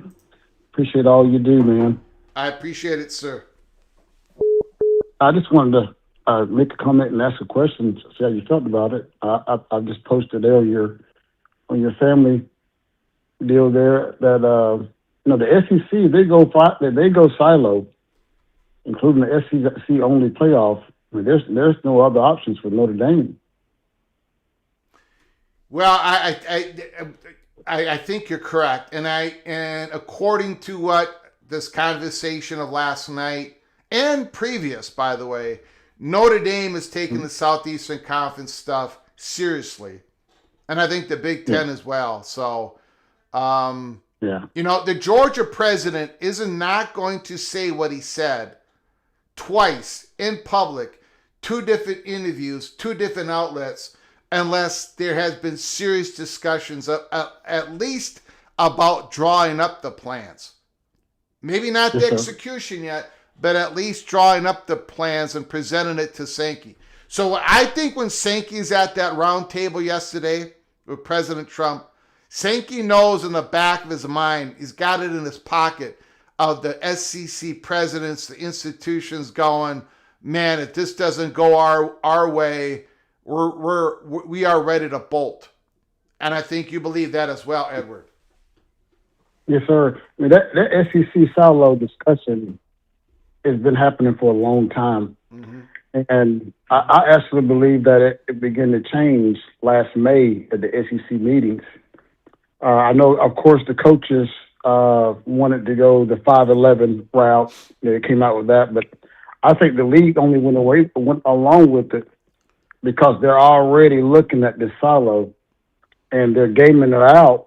And the more they're thinking about it and discussing it, the better it's sounding for the SEC, given how the college football has changed with the NIL and the ballot, that all the conference becoming more balanced, and the value of the SEC has been affected by everything. I think it's gotten everybody thinking very differently than they were 4 or 5 years ago. Mm-hmm. Yeah, it's now I am not considering it the chalk, but I still don't think it's the favorite to happen of all the scenarios. But I think a lot of people are taking that scenario very serious, like it could happen. And a lot of people are scrambling to try to get something done, to try to get the SCORE Act codified, to get everybody on board. I think we're going to hear more and more of the SEC coaches being in favor of the 2014 playoff. People are trying to work towards keeping this all together. But man, there's a lot of people taking shots at. There's a lot of people outside that It's almost like there are some people that don't want us to all get together and find solutions. So who knows? But go ahead, sir. Well, Greg, can I say this? Yep. Don't ever underestimate SEC fans, SEC culture liking SEC only football. Mm-hmm. You cannot underestimate how serious that is to the fans. And so, and plus two, ESPN is playing a major role in all this, Greg, I believe, that they will not allow the SEC, nor do I believe the leadership of the SEC wants to go to 24/10 route. Because to do that will totally expose the value of the SEC in terms of other countries, other conferences maybe surpassing us or gaining ground on us, as you know, as we're beginning to see already. I just don't believe that ESPN is going to allow their brand, the college football brand, i.e. SEC, to be affected that way. And I just don't see it. I just don't see them signing off on a 2014 playoff, given the ramification that all the other leagues' value will balloon, or the SEC will stay probably where it is or go down even further. I don't see that, especially with the NFL tsunami coming. That I believe is going to flip the entire board of not only the network landscape, but college football landscape. And it's just not going to be enough oxygen to go around for everybody. It just won't. So I think with all those key issues that I've described there, and knowing the SEC fan base, and just knowing people like watching Auburn play Mississippi State. They like watching LSU play, Ole Miss. It just means more. It just does. And you just can't undersell that. And plus, if they bring in other schools, your Notre Dame, your North Carolinas, your Florida States, like you said, Virginia, and your Clemson, it's just going to make it even better. It just will. So I do want to hear your comments on all that, and I'll get off the phone, Greg. I do appreciate it, sir. Thank you, Edward the Auburn Tiger. Call again, my man. Yes, sir. Thank you. Got it. And we are going to be doing the...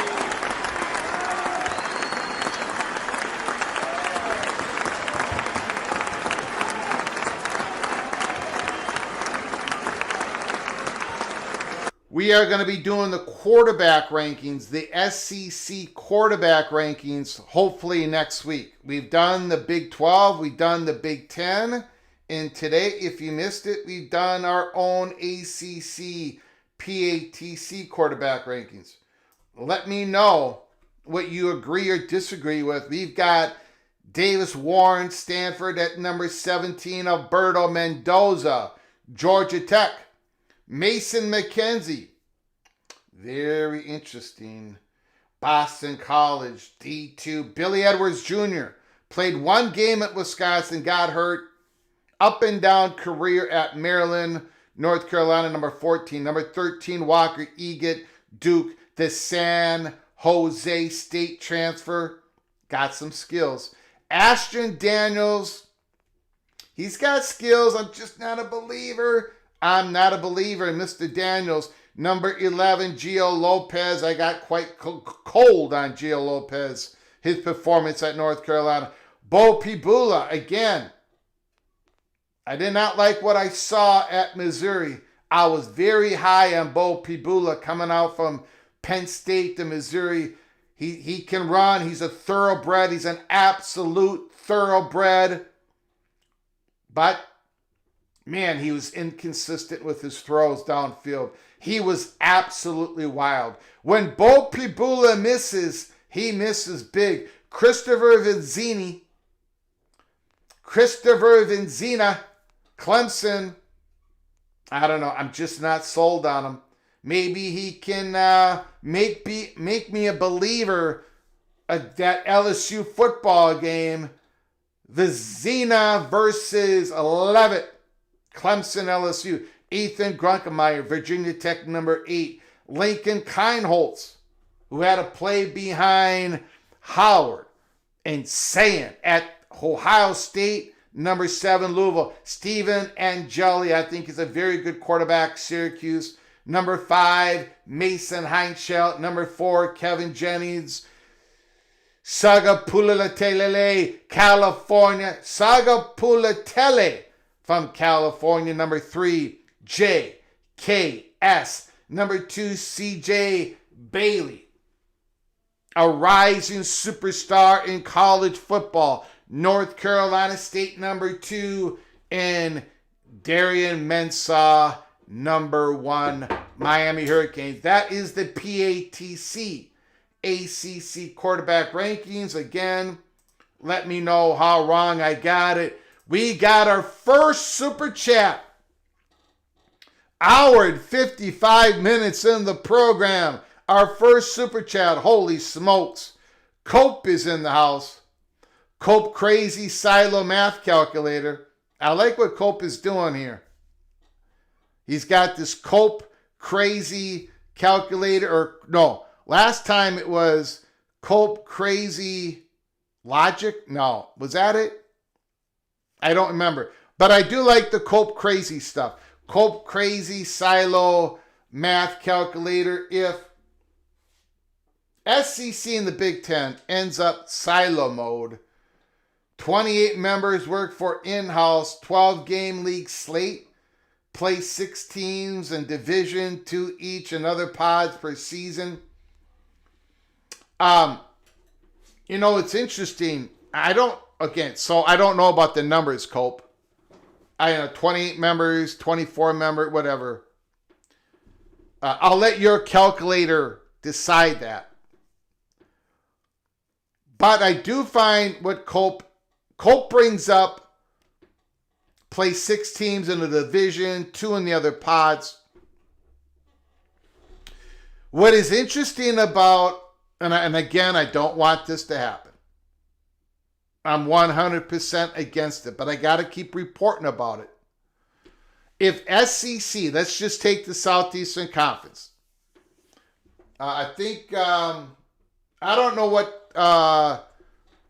what team Cope is a fan of. Cope, let me know what team you are a fan of. Cope, I don't know if you're a Hawkeye. I don't know if you're an Eva Badger. I don't know if you're a Georgia Bulldog. Cope, let me know in the chat. But anyways, if the Southeastern Conference does go in their own silo, and if it's football SEC competition only, now during the regular season, and you're having your own playoffs, now there really is no constraints on what rules you make or how you want to develop your SEC football schedule. Like, you can go in divisions. If that is what your institutions want, if that is what your football programs want, like, you can going in the divisions now is kind of difficult because who knows what college football playoff format we're going to have. Who knows if you're going to hurt your top programs if they play each other more on. I mean, you've got so many things to consider. But if it ends up as an SEC only silo, regular seasons or games are all SEC, the playoff are the Southeastern Conference produces their own national championship, SEC, the whole thing. Within the Southeastern Conference ability to go into pods and divisions, have a 24 team, 4 pods of 6 teams, there's going to be no constraints. The Southeastern Conference is going to do whatever they want, whatever fuels the most money from their media partners. And I do believe if the Southeastern Conference expands again, and I think they will, eventually the Southeastern Conference is going to have another media partner. And I think it's going to be a streaming giant. They may have a little bit of another partner It's not going to be TNT now, but I think the Southeastern Conference is going to incorporate a streaming giant into the mix. So if the Southeastern Conference goes into their own silo, the pods, the divisions, whatever you want to call them, whatever design you want to make them, Cope and other people, I think that becomes all more possible. Something that we haven't thought about. Oh, Chris Brown says I'm on point with the ACC quarterback list. Somebody agrees with me. Now, either I am turning in from Greg the Cooler to Greg the Gold, or Chris Brown is Chris Brown the Cooler himself. But thank you, Chris Brown. I appreciate it. Thank you, Cope. 2-hour live show, 1 super chat. Thank you so much, Cope. I appreciate the $10 holler. We're going to open up the phone lines once again, see if there's a late phone call. Anybody wants to call in, 763-260-1333. 763-260-1333. Anybody wants to call in?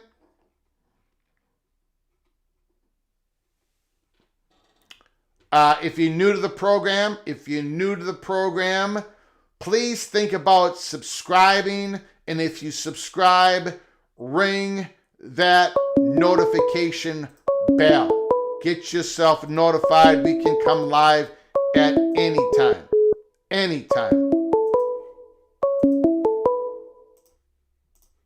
From Movie Time Blues. Thanks for calling, sir. The floor is yours. Thank you, sir. Okay, let's say it's 5 years from now. Let's war game this out. How would the 5-game Notre Dame scheduling agreement be divided? Like, I'm going to assume that USC gets one of those games, and probably Purdue gets another one. So, are we talking about actually 3 games? Or maybe 2? Good question, sir. So this is going to be really, really very interesting thought exercise. Yeah. You know what? Would there other than USC? Would there be any other permanent games at the Notre Dame's Big Ten schedule if they did that? Would Purdue be a permanent game? I don't know. I'm not sure about that. Maybe. Maybe. And there's going to be a lot of pressure to make Michigan a permanent game as well. Mm-hmm. So you may not end up with 2 or maybe even 1. Well, Notre Dame will want to protect themselves, right? If they're going to go into this, you bring up a great point. If Notre Dame is actually going to do this, they're going to want some. They're going to want some protection. They need big time games, just like with the ACC. They Clemson every year. They got that in their schedule. Miami and Florida State. You bring up a great point. Maybe USC. I don't think. Do you think Michigan? I don't think Michigan would be permanent either. But maybe a certain batch of Big Ten, big time brand programs would be part of the rotation of Notre Dame. So you would have at least. You can say to Notre Dame. Okay, Purdue, permanent. Michigan State, part of the rotation. Michigan, part of the rotation. And throw in another big-time program. USC, of course, permanent. And then the other ones would be, for everybody else. So you would have a permanent in USC, some big-time games that Notre Dame would be interested in playing, at least one of those every year. in a rotation, and then the other Big Ten teams would come in and play Notre Dame once in a while. Something like that. Would they also want to have at least one game in the state of California or Florida, or even both? Yeah, I mean, I wouldn't. Well, I don't know about the Florida thing, but the California thing's very important for Notre Dame because that's where their alumni, that's where their fans are. I mean, they're in a lot of places, but one of those places in the state of California. So if they're playing USC, the times that they're playing USC on the road, you know, they can have their own non-conference schedule with Stanford and just make sure it rotates with USC, one on the road, one at home every year. They can do that, right? It could, maybe, you know. Mm-hmm. This is why I think the Big Ten wouldn't have to bring in Miami to make this really more palatable for the others. Mm-hmm. All right, I'll talk to you later. All right, buddy. I appreciate it, sir. Okay. Beautiful Movie Time Blues. Thank you, sir. Great point, right, man.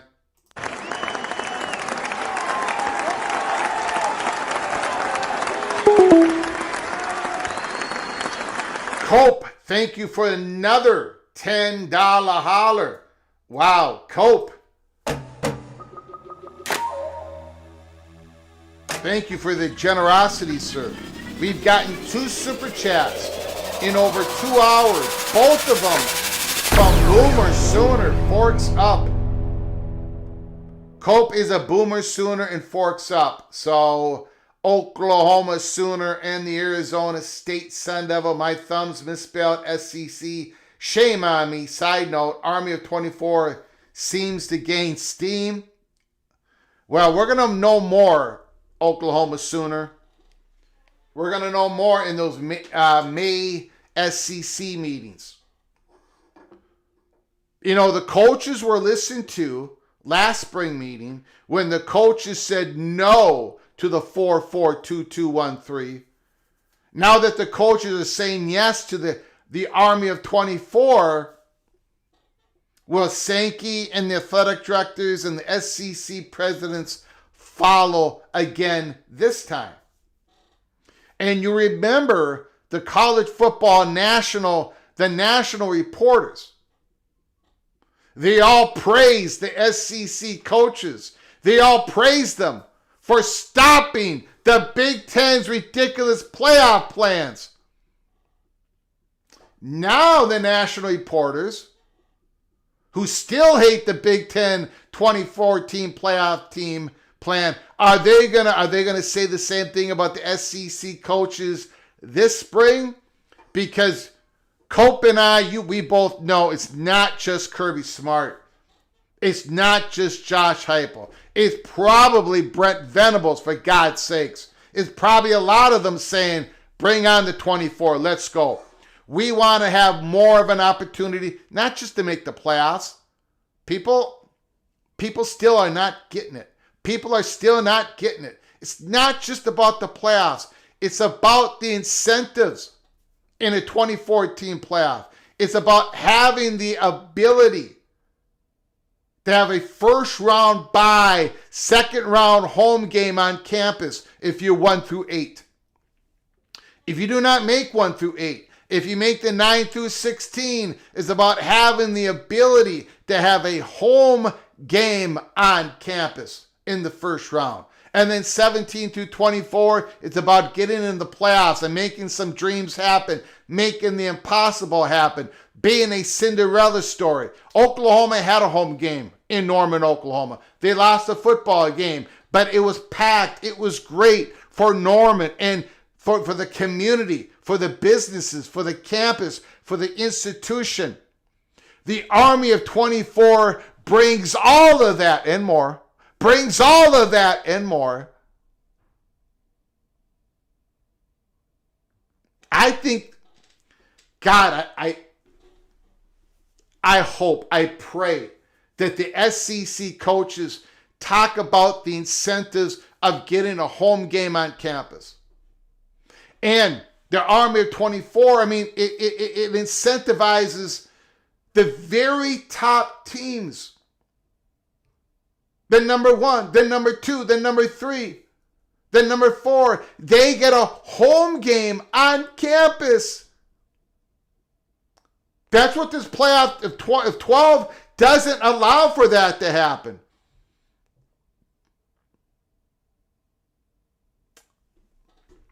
SEC coaches, bring it, baby. Bring it. SEC spring meetings in the month of May, in the glorious month of May. Man, I'm going to be cheering on those SEC coaches like crazy. And then now people are going to accuse me of being a SEC homer. I'm not an SEC homer. In fact, well, you know what? When we do the Southeastern Conference quarterback rankings, a lot of people are going to consider me an SEC homer because, woo!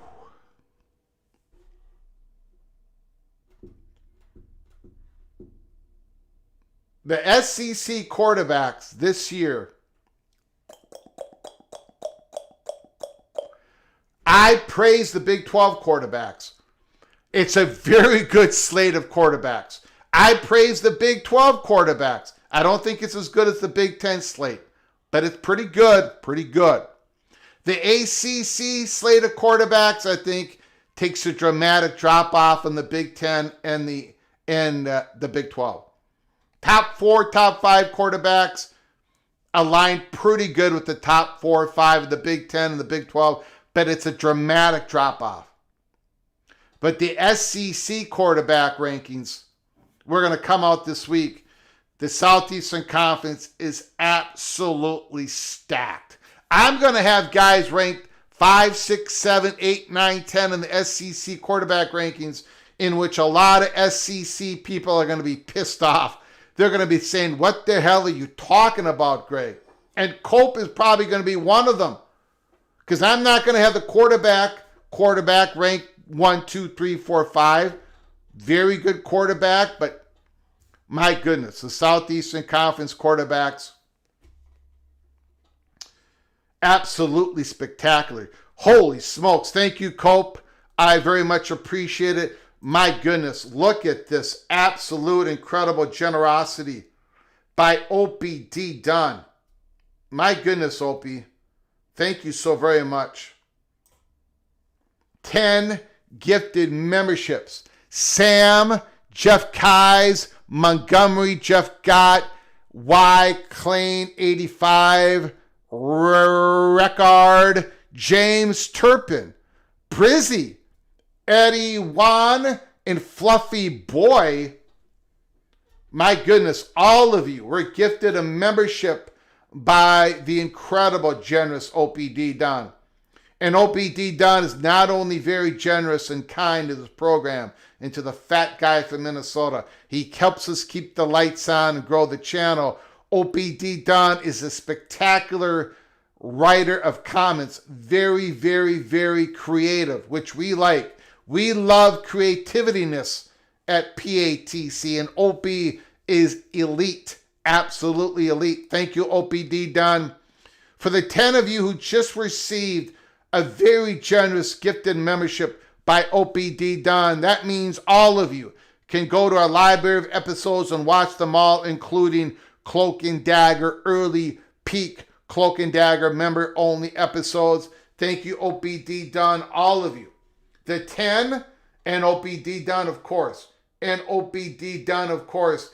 All of you are knighted officially. Cloak and Dagger. Cloak and Dagger. Thank you, OPD Dunn. Very kind of you, sir. I appreciate it. Christopher Hooter, go Opie. Absolutely. Wow.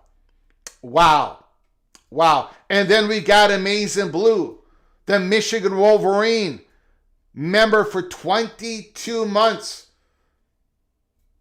Greg, who most likely would come with Notre Dame, especially if there's no Stanford? Jeez. Thank you for becoming a member for 22 months. I appreciate it. Amazing Blue. Thank you so very much. You are officially knighted Cloak and Dagger. Well, the first part of that, the first thing you've got to answer on that question is, how much say will Notre Dame have in the recruitment? Now, we're not reporting this. We're not. I made a prediction, not a report. I made a prediction last April of 2025. We're almost a year from that prediction. There was a prediction, and I said it was a 1% chance of being correct. I predicted the SEC Big Scoop, and I predicted the Big Ten of Notre Dame and Miami. At the time, again, 1% chance of getting it right. It was not a report. It was a prediction because so many people were asking me the question, what do you predict? Greg, we know you're not reporting anything, but what are you predicting, Greg? And that was my prediction. At the time, now Miami, look, you take this however you want to take it, but Miami they're a very strong candidate for a Big Ten invite in so many different ways. And I've heard Miami on the lips of so many different people. So from BTM, chatter behind the curtain, it's a consistent. That's why they're on the stage. Okay, that's why they're on the stage. They're on the stage because of all that. At the time when I made that prediction, I wasn't really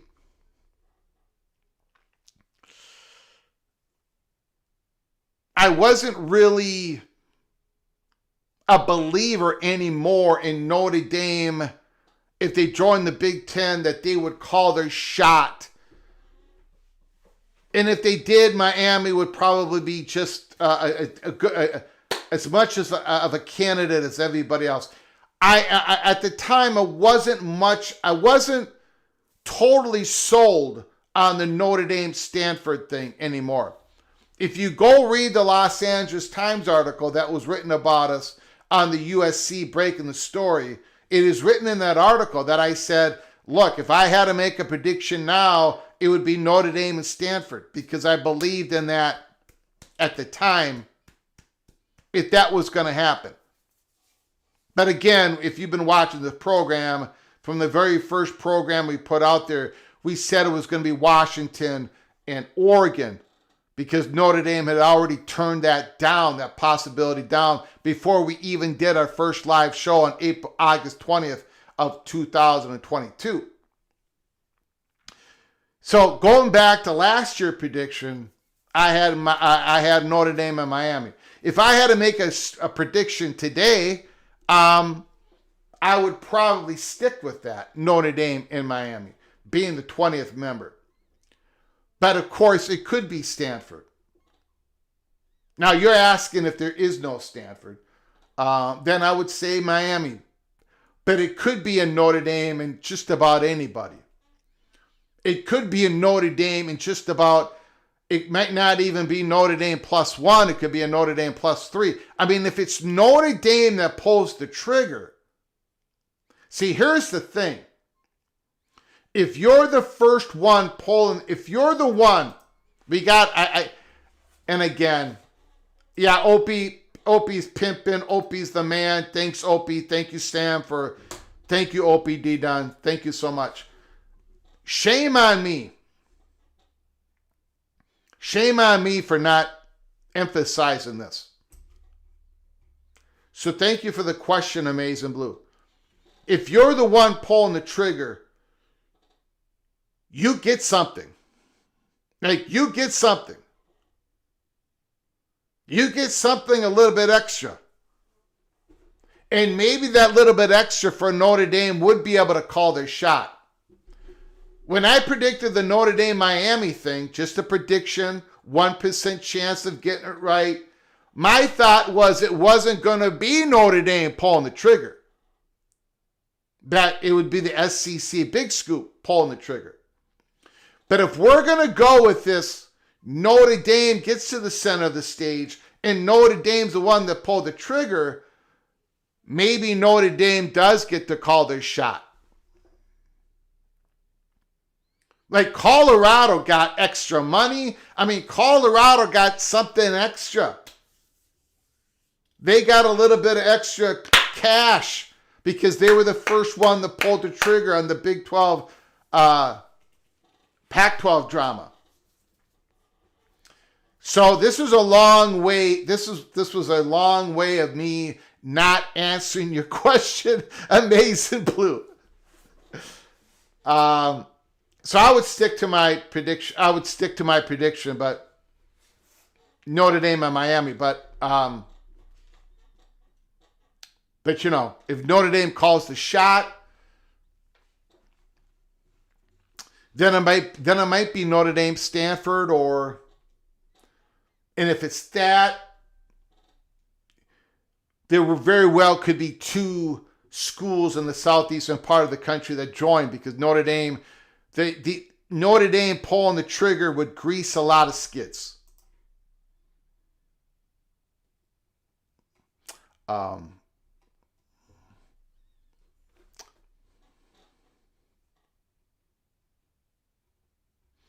OBD done purple and gold. We got purple and gold all over the place here.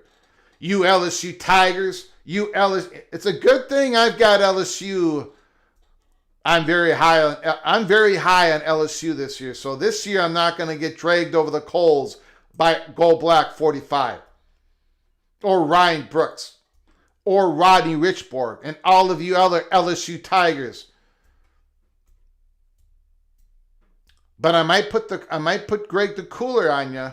So who knows? Maybe you all are going to get upset with me. Greg was high in LSU last year. I had them as the 6th seed in the playoffs.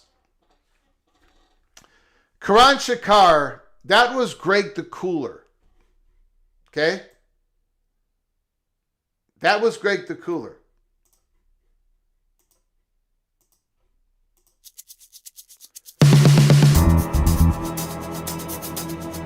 This year it's Greg the Gold. When I do my order of finish prediction of the Southeastern Conference, I am going to absolutely nail it. Absolutely nail it.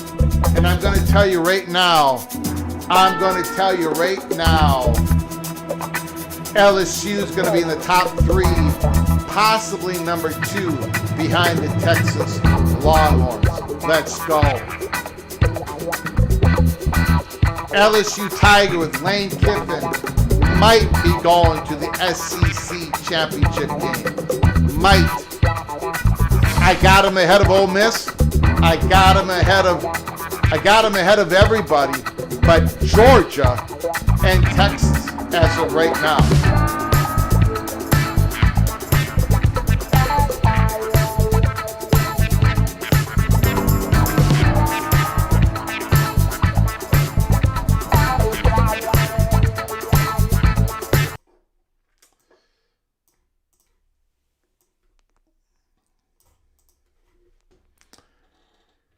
Buckshot Kid is in the house. You'll always be Greg the Golden Cooler to me. No!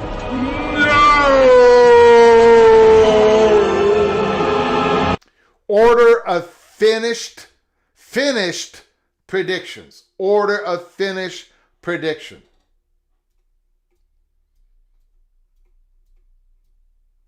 All right, guys, I want to thank everybody who joined us. We had a big show today.